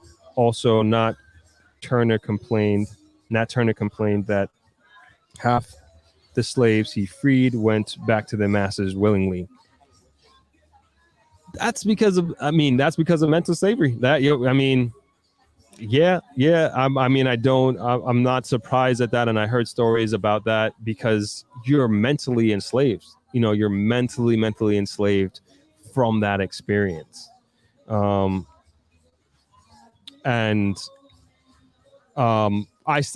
personally think like that, whether he would, I don't know like if that was truly the context of what Kanye was saying, but the fact that he's talking about the revolts in Haiti and Jamaica.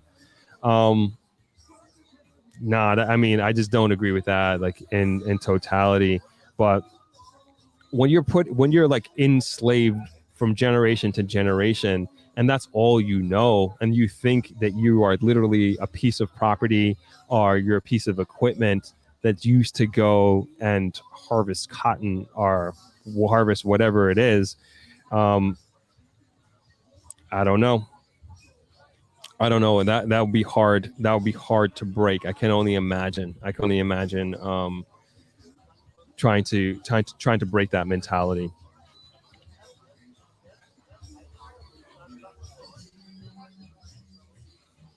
What says Van Lathan's response to Kanye was perfect. Yeah. Amazing response. Amazing response he had. I wish I could pull it up so we can watch it. Amaru Nieder says Kanye is just misunderstood. Maybe, but he also has a responsibility, like, to his actions. Like, he may be misunderstood, but what are the consequences of his actions? When he wears a shirt that says "White Lives Matter," who is that helping? Who is that empowering? And he may be saying it for, and I haven't heard his explanation as to, I think I might have, but I actually don't remember it. But even if his explanation was for the good of society or the good of Black people, I don't know. What are the real world consequences of wearing a shirt like that? And to me, it's like, that's what I'm focused on. Ebony X says, how long are we going to blame the passing of his mother for his ignorance? Yep. I don't know. Don't know the answer to that. Kevin Barrett says, my mother was a 44-year-old veteran in history in Jamaica as a history teacher in both high school and university. She would turn in her grave about what Kanye said. Yeah, I believe that.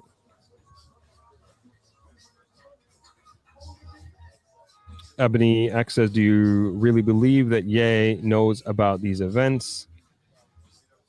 Camille Lewis says, why did they go back at King Naldo? They hardly had the wherewithal to make it on their own. Justin D says, systemic oppression designed to divide and conquer and keep a small percentage of people controlling 5% of wealth, economic freedom. Good point. Mr. Info says, not all skin folks are kin folks. What says, yep, the consequences affect us all. Ebony X says exactly 1 day you're in bondage and the next day you're free with nothing to start your life. Most people would probably go back to what they knew. Justin D says, look up the stats on who purchases the majority of rap and hip hop records and who attends the majority of big concerts.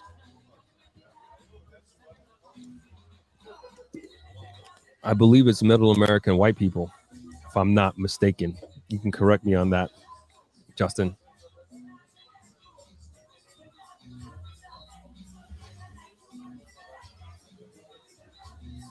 All right. Well, that was...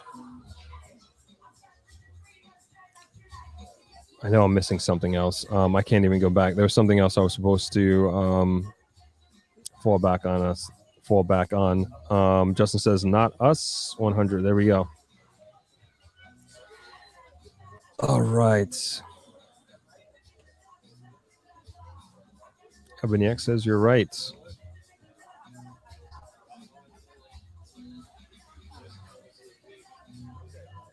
Okay, what do we want to get into next?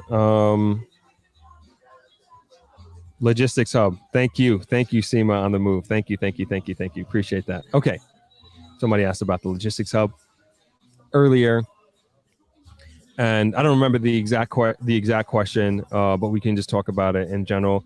And Chris asked where we stream from. We're streaming from the Grill, Travelers Beach Resort. All right, logistics hub. So we talked about the global logistics hub multiple times. In many different contexts, and this is one of the driving forces and driving factors behind the impending boom that is happening and building up in Jamaica. And to bring context to the impending boom, just the sheer foreign direct investment that is coming to Jamaica and has been coming to Jamaica in the last few years.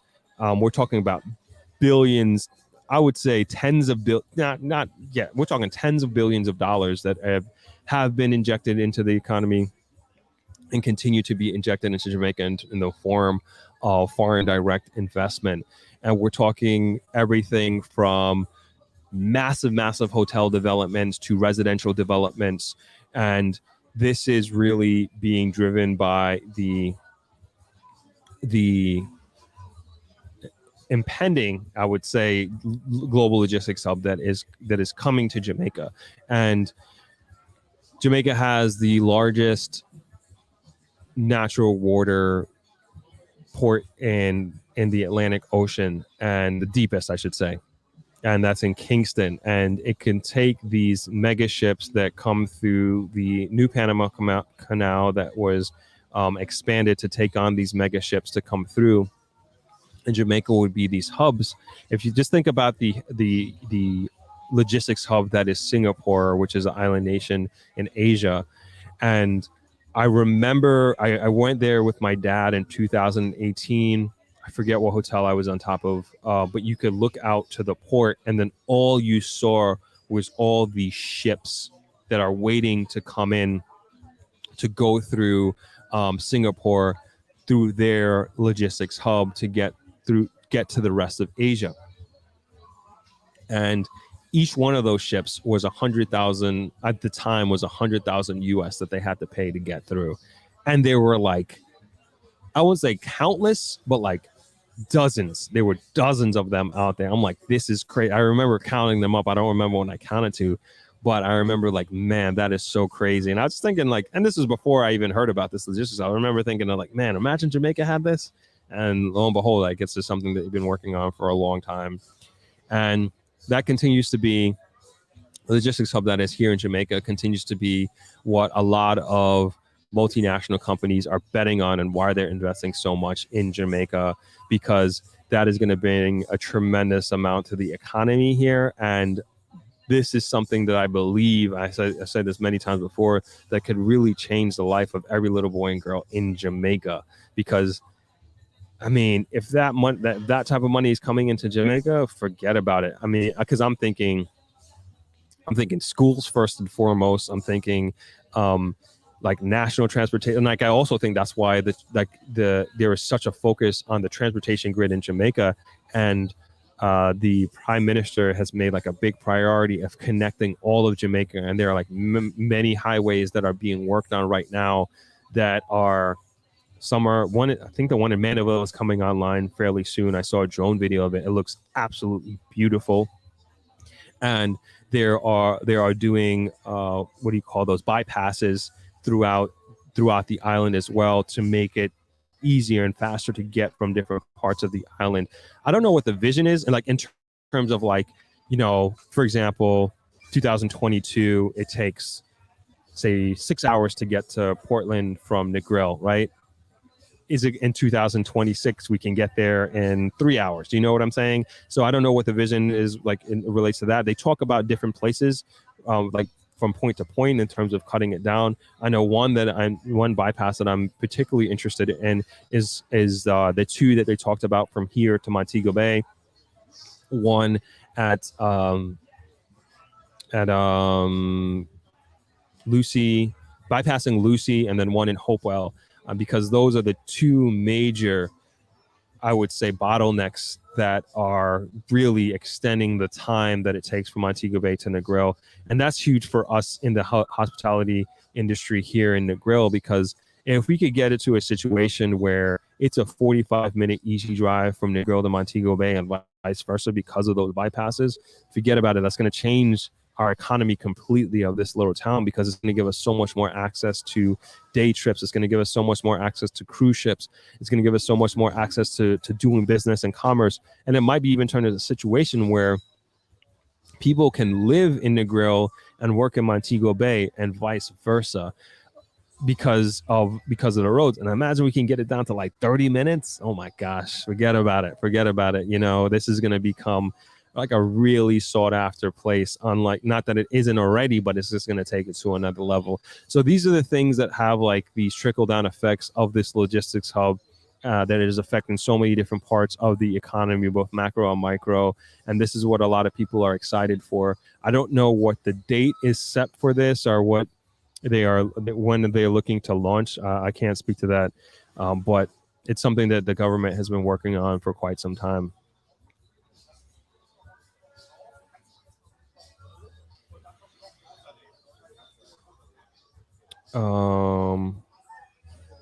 Let's get into this. Ebony X says, I was in Panama this summer and the canal is amazing. Yeah, I've been there too. It is pretty stunning.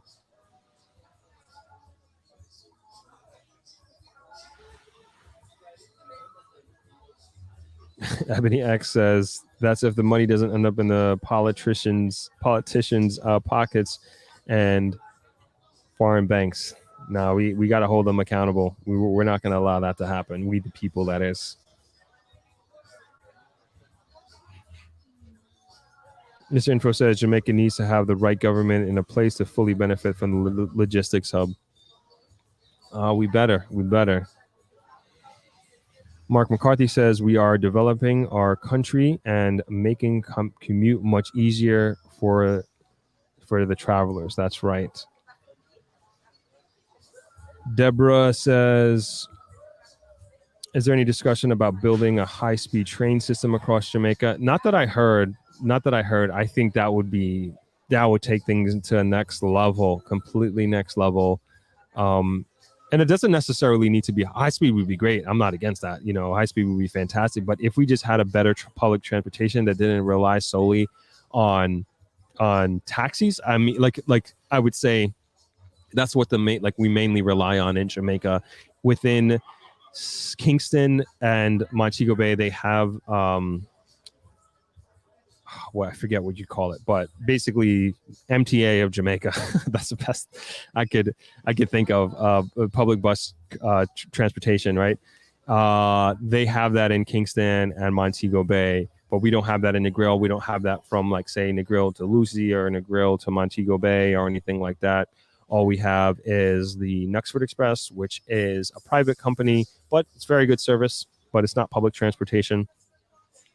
But if we had, say, a train system that you can get around the entire country and the entire island, man, that would be beautiful. That would be beautiful. But I haven't heard anything of that nature. Forever says, Strop, if you were prime minister of Jamaica for the next 10 years, what policies would you implement that you think would be most transformational for the country? First and foremost, like, I'm never getting into politics. I'm never going to run for prime minister. Like, just no way, no way, not a chance. I made that mental decision a long time ago. But, if I did have the power to have the country focus on something, it would definitely be education. Like, I always will go back to that. I think that is what I would say, like, the savior of any country in terms of solidifying the future is education. And I would put everything that I possibly can behind that and try to raise the funds to make that happen, because that's to me, in my mind, this is like, that's the only way that we can really take our future into our own hands in a real meaningful way. And we were talking about, even today, with somebody I was speaking with briefly, about their resistance to move back to Jamaica, and crime being one of them. And to me, you have an educated society, you have an educated young person, they're going to make better choices. I mean, it's just so basic to me, and it sounds so simple, but it's a very difficult thing to do in terms of focusing on it and putting resources behind the education of young people. And that's always where my focus would be. And education is not just like, to me, it's not just school, right? It's not just building a school. To me, there's like so much more that encompasses that. You have to think about the roads to get to the school. You have to think about all of the logistics and challenges that young people have to going to school. And when I say young people, I'm talking about like elementary school students. They can't afford the bus fare to go to school. They can't afford lunch. A hungry child can't learn. It's impossible. If you're like, all you're thinking about in the classroom, your stomach growling, how can you learn? So that's what I also mean that with education. I also mean the affordability of kids' schools' uniforms. And then we can start getting into the quality of educators and how they're compensated. Then we can get into the quality of the classrooms. Then we can get into the curriculum that's being taught. Where, as a nation, that we're focusing on in regards to science and math in particular.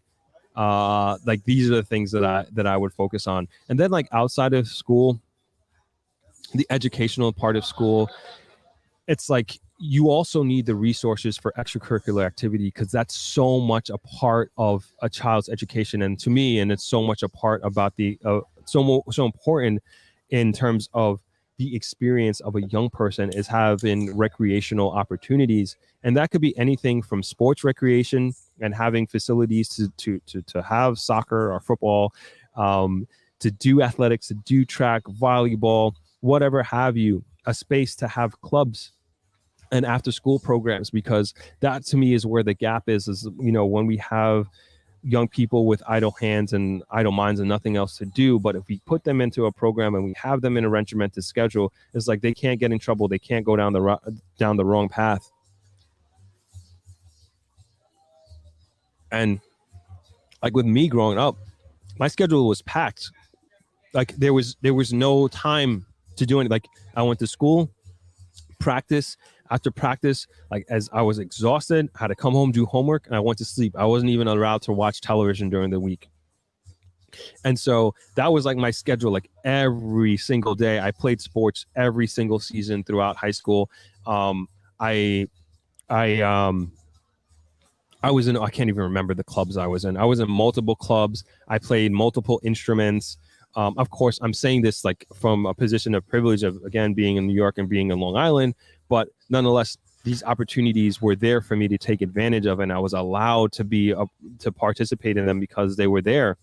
And so I say that to say, this is like, this stuff works, right? And this is where like my focus would be. And again, when I speak about education, it's not just about the schooling part. It's an all-encompassing approach. And it's important. And I don't know if I mentioned the roads to the school. I think that's also important. Like, you know, if you have, I mean, it's so, and I'm saying this from, my dad was a chairman for St. Paul's Primary here in Westmoreland.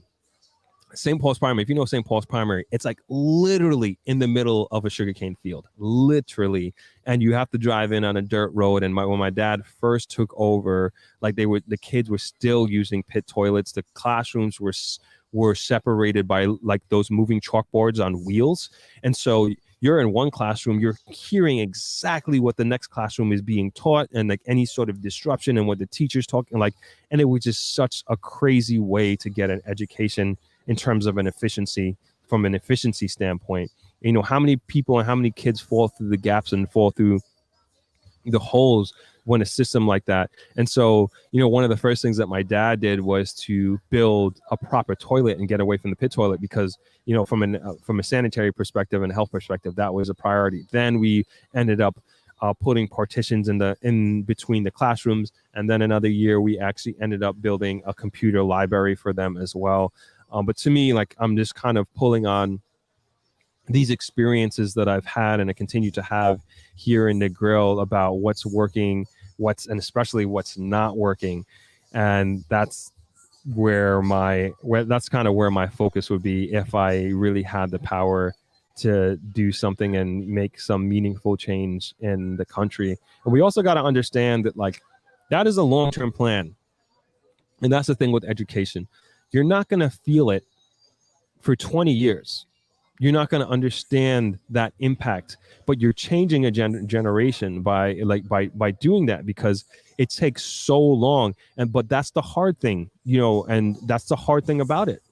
That's the hard thing to do something like that, especially if you're in a position politically where you're incentivized to do things within a 5-year time period, so you can continue to have that power and be in that position of power for the next 5 years, as opposed to focusing on something that's 20 years down the line that you won't see the benefits in 5 years or even 10 years.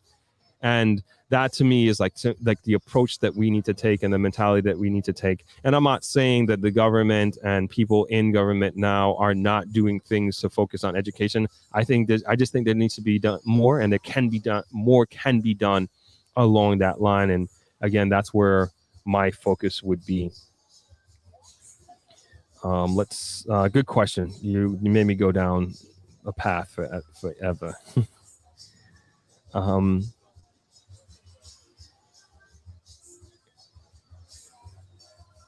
Ebony X says, what's the saying? I don't mind is the devil's playground. There you go.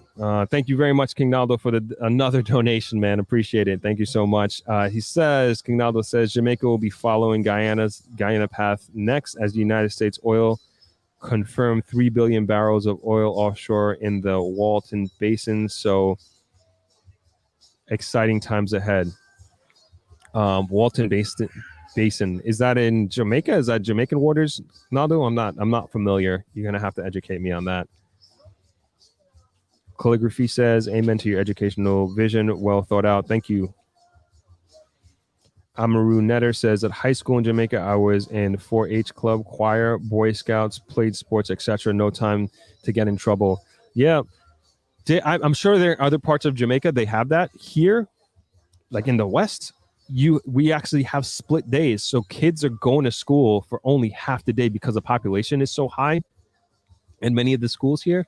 So you'll have either morning or evening, and the rest of the day you have to do nothing. That's crazy. It's crazy. In the Grill, especially, like, we don't have a park. We do downtown Norman Landing Beach Park, but it's closed right now because we're supposed to be renovating it at some point. Hopefully that's sooner rather than later. But, you know, we don't have these like official clubs. I don't know. These are the things that we need to push for, like, you know, rec centers and things of that nature. We don't have any YMCA or anything like that where kids can go, you know, learn boxing or fencing or whatever have you. And these are the sort of programs and facilities that I think are so essential to the development of young people. And these are the type of opportunities that we need to give young people at some point in time, at least on a more regular basis, I'd say. Kevin Barrett says education is the key, and when I came through the system, it was completely free. It's growing more cost prohibitive now. Sad. Maybe some bright minds will turn it around. I hope so too. Good point, Kevin. Simon Amu says areas I think are critical in addition to education are living wage, job careers, and affordable housing. Yeah, that's part of it too. Because man, you know, I tell you, and I'm saying this from a parent's perspective, it's like it's raising children. I don't have kids, you know, first and foremost, full disclosure, but raising children are getting more, is becoming more and more expensive. And growing up as a poor child, it obviously it can be extremely prohibitive. Yes, it teaches you adversity, it teaches you to helps you to overcome, but not having that financial support, or maybe even the basics of life, or the basics of being a kid, if you will, it can really, really hold you back. And some people may not have that perseverance built into them, that's innate to them. And again, these young people may and could fall by the wayside and go down a path that we as society may not necessarily want them to go down. And there's actually a New York Times article and podcast, which I listen to. As you know, I listen to the, I'm getting hungry here, so my brain is starting to take some time here, to the daily podcast. And they were talking about how the percentage of poverty-stricken children in America has significantly gone down in the last 20 years. And they reckon this to, and I'm paraphrasing here and just kind of going off of sheer memory, this is because of policies that were made back in the 90s during the Clinton era. And this is, so we're actually talking about more closer to almost 30 years at this point. And what it was is that Democrats wanted to have more social programs like welfare and WIC, to be, and more resources put into play from a federal government standpoint, and have the supportive resources for young families and women, and especially people living under the poverty line. And then on the other side, you had Republicans who wanted less resources and didn't want all this money going into this this free economy, if you will. And what Republicans wanted is that they wanted to make sure if you're going to be receiving this money, you have to be working. And the Republicans' mindset, we don't want to give away free money that's going to incentivize people to be lazy and to not work and not have an incentive to work. So what they did was essentially put together both these policies, and they came up with, I forget what it was, but essentially there was more resources, financial resources allocated to young families and single parent households that were below the poverty line. But in order to receive these benefits, you had to be working. And so this is like thousands and thousands of dollars per year that they were getting. And what that did was it allowed these families and young families over the last few decades, especially starting from the 90s and moving on, to have more money go to them on a regular basis for food stamps, and also WIC. And also they changed the name of that program. I think it's called, I forget it, but they changed the name of that program, but it's essentially the same thing. And then they also get money to support their children on an annual basis as well. And because of that, these families are living, there is much less child poverty than there ever has been in the United States. And that's across all races and all demographics. But 30-year plan, right? Feeling it 30 years later. And like, I bring that up because like, this is, to me, is just like the same approach that you have to take with education. And, you know, whether a prime minister or a leader is going to have to sell this long-term vision to his counterparts or to the country, like there's going to have to be major selling and maybe even sacrifice. I don't know, but the country will, without a doubt in my mind, feel the benefits of that. Yeah, I don't know how I got down that from your question, Seema. Sorry, I went down. Let's go back down to the comments. Justin D says oil is the past, clean and cheap. Excuse me, clean, cheap, renewable energy is the future. Imagine oil spill off Jamaican coast, ruining some of the best beaches in the world. No way. That would not be good. Joe, the support for children that struggle academically in J is very important. In America, a child that struggles would have an individual educational plan developed by the school to help them catch up. Shana Love Coaching says, question, did you participate in the debate club? If so, it shows to having passionate discussions. No, I didn't participate in the debate club. But my dad always told me that I should have been a lawyer, because I guess I argued all the time. I used to be very, very, like, if I had like an idea on something, man, I used to really go hard at it. And I remember they called me, like, I was like a dog with a bone, just couldn't let it go. And I did my research on a topic, and I really argued and discussed and I would never give up. I would just keep going and keep going and keep going and keep going. So maybe that's where it comes from. But no debate club. I think I would have been good in the debate club. I think I would have been really good, but maybe in another life. Miss Cole says, I was thinking the same thing, Justin. Imagine the disaster. King Nalda says, Walton Basin is on the south coast, which covers all the open sea south of the mainland of Jamaica beyond Pedro Cay. Interesting. Oh, wow. I got to look into this. Yeah, that could be a game changer, but also environmentally could be very dangerous.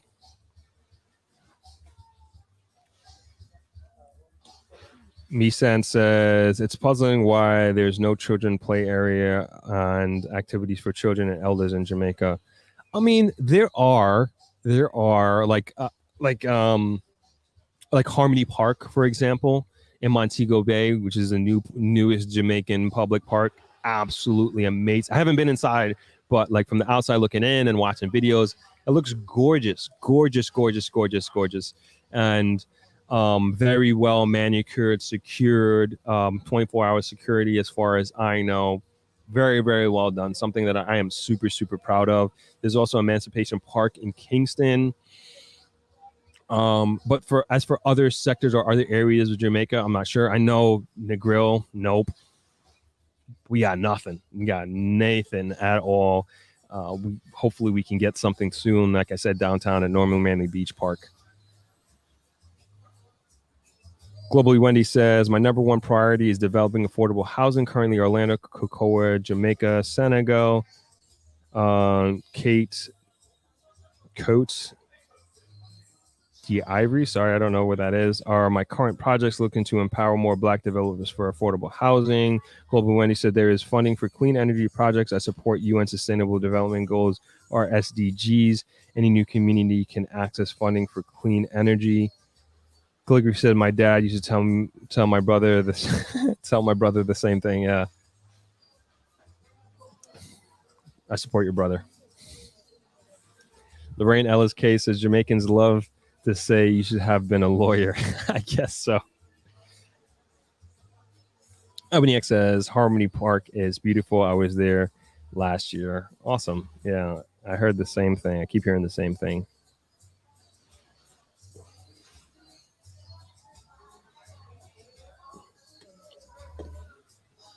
Justin said Coat is in West Africa. I got to learn how to say it.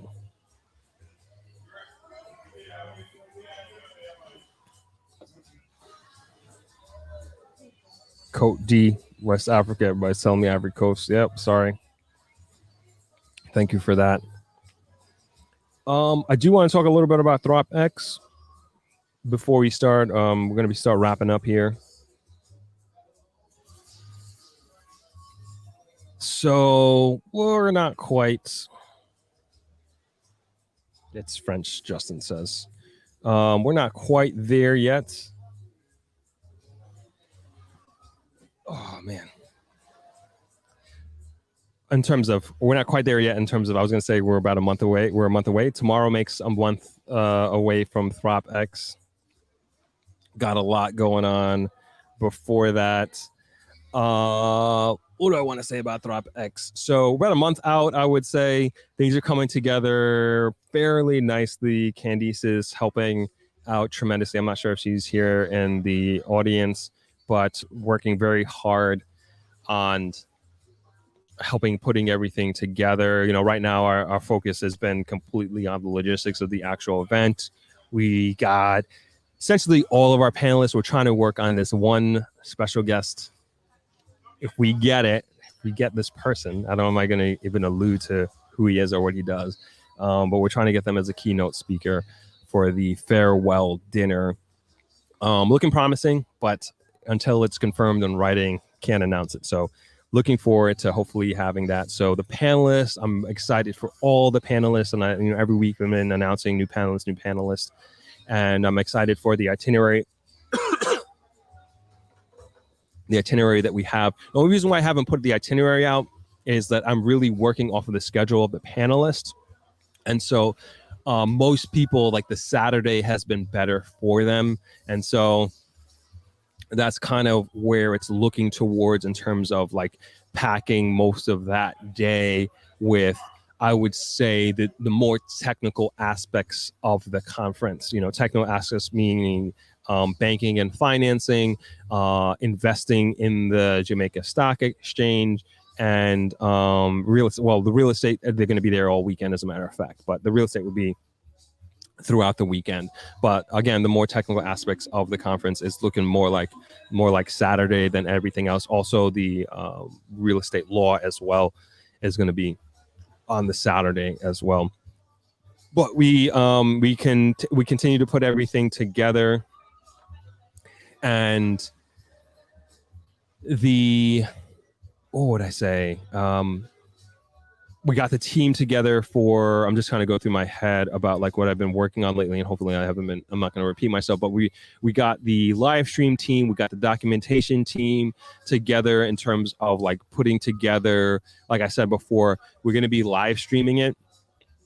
But then also we're going to be putting together like a high quality video of it as well. And everybody who buys the live stream, and also in person as well, like if you're going to be there, you'll have access to the replay of the entire conference, and that will be in a high quality 1080p, the entire conference that you'll have access to. Same thing with the tour of Negril.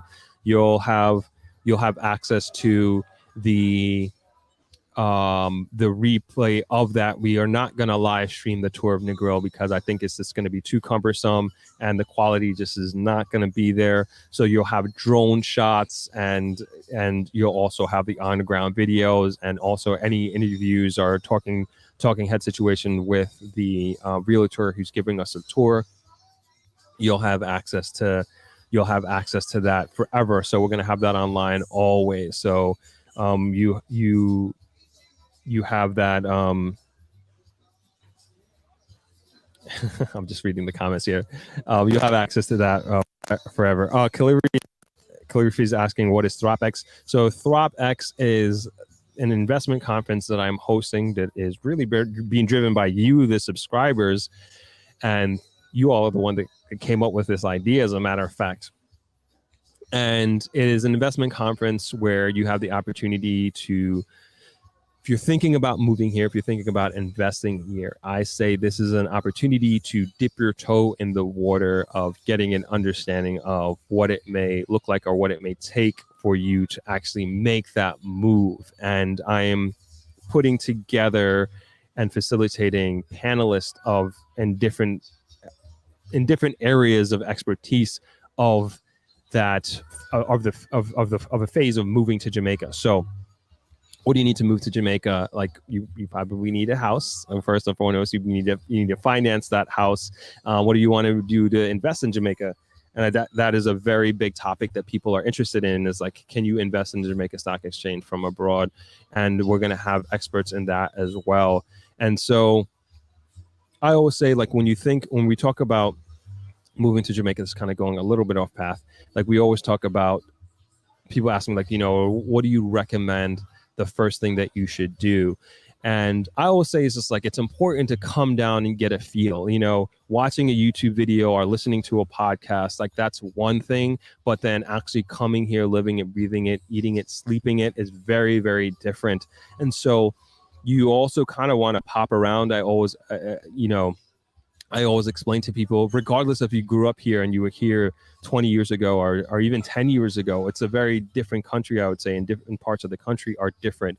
And so, if you could spend a little time in Port Antonio or Montego Bay or in St. Catherine or St. Mary, wherever it is in the grill, and like get a feel, because Jamaica is Jamaica, yes, but every little township has a different feel. There are different advantages to be in different places. Do you want to be in the city? Do you want to be in the country? Do you want to be in the mountains? Do you want to be on the beach? And there are so many different aspects and nuances of Jamaica that it really depends on what you are looking for. And I always encourage people to try and experience it from different angles and places. And then I'll also say is that if you do decide to move here and you are torn, say, between Negril and Kingston, move to Kingston, right? Or move to Negril first. Like, you don't have to be, like, you're not stuck there. You can rent a place for a few months, try that out, rent a place in Negril for a few months, try that out, rent a place in Montego Bay for a few months, try that out. And then you'll be like, oh, this place is not for me. X is not for me. And then you go and move to the other place, right? And so don't feel like this immense pressure that you have to choose this one location and that's where you're going to be forever. So that's always my advice when it comes to, figuring out where you want to live, and maybe one of the first steps. But I think one of the first steps is like, come spend an extended period of time here, because living here and vacationing here is a very, very different thing. So in a long and roundabout way, that is what ThropX is. We're going to have people there who have already made that move and maybe are in the position that you want to be in, that have already taken the journey that you're looking to take to move to Jamaica, to invest here in Jamaica. And also they are going to express and tell their stories of entrepreneurship, their stories of migration. And you'll also have the opportunity to sit down with these people and speak with these people and spend time with them. One of the main goals, I would say, aside from the educational aspect that we're going to be giving in terms of the value for the conference, to me, the greatest aspect of this conference is the people and is the networking. And that's one of the things that I'm so excited for, that I didn't initially think of when I first started putting together the conference, is the power of the people that are going to be in that room. Not only the panelists, but you as the participants as well. I think that you all have so much value to give, and getting a group of people in the same room for an entire weekend together, people of the same mindset of forward thinking and progressive thinking, and that have Jamaica in their hearts and in their minds, in the forefronts of their minds, like, it's going to be amazing. And I think that a lot of powerful things are going to come out of this weekend, and I can't wait, and I'm just very excited for it to happen and for it to really get going. So yeah, that's what ThropX is. And you can check out the website, calligraphythropx.com, and you can see more information. You can join us in person, or you can join us virtually. We have tickets available. And also want to say, I guess we'll put this in the next news. I don't want to put it in the newsletter, but we're also doing day tickets. And this is specifically for if you're a local and you live here. And I wanted to make it, it was a balance, a hard balance, that I wanted to make it affordable for locals and also be respectful of the people who have been paying full price. And I'm only doing like a limited amount of these tickets, probably only 10 as a matter of fact, of local tickets, because there are locals who want to participate. And I think it's important that there are local people, especially local young people, who can benefit from a conference like this and benefit from being in a room like this. So we're charging 15,000 Jamaican dollars per day if you're a local and you wanted to come to this conference, and only having like a limited amount of tickets, and 10 is the absolute max.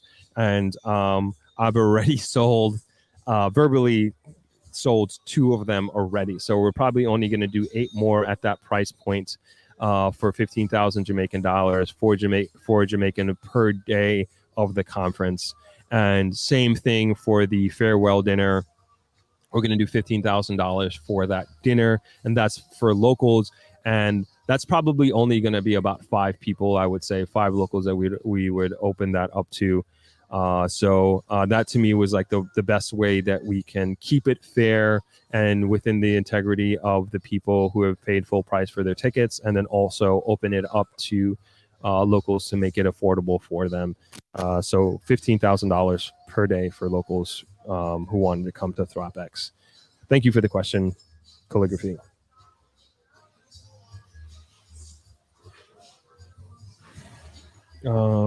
Let's see. Lorraine Ellis Clay says, so jealous of those people enjoying the sun and the water. Arlie Connor says, me too, Negril me, please. When is it? It's November 10th to 14th. Sorry, November 10th to 14th. Want to tell my friends about the live stream when I go for Thanksgiving dinner tonight. Thank you so much. November 10th to 14th. Ebony's reminded me to remember Jamaica has 14 parishes, not just Kingston and Negril. You're absolutely right.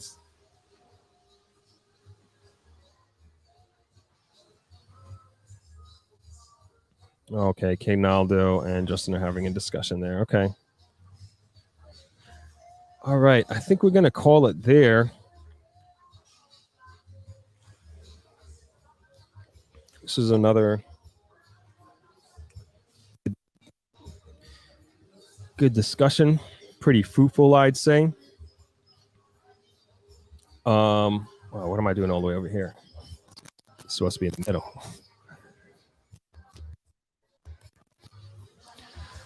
All right, I think we're going to wrap up here. This week we'll be going live again on Thursday, of course, our usual.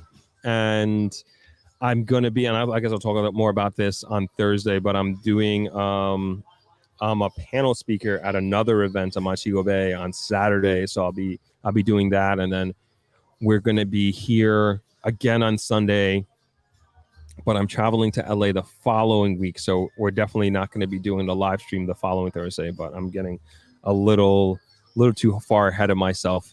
But nonetheless, Thursday we'll be doing it. I'm actually going to try to get a guest on here.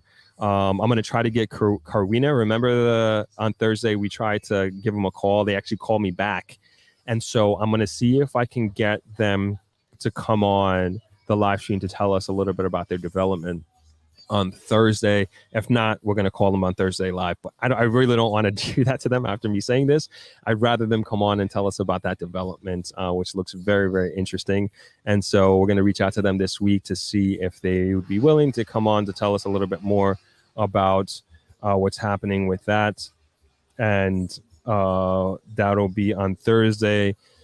I will try, if they confirm, I will try to send out a reminder in the community page to let everybody know that we're going to be having that discussion. And of course, any questions that you have in the comments for them, I'd be more than happy to ask. But yeah, I thought today was a pretty good session.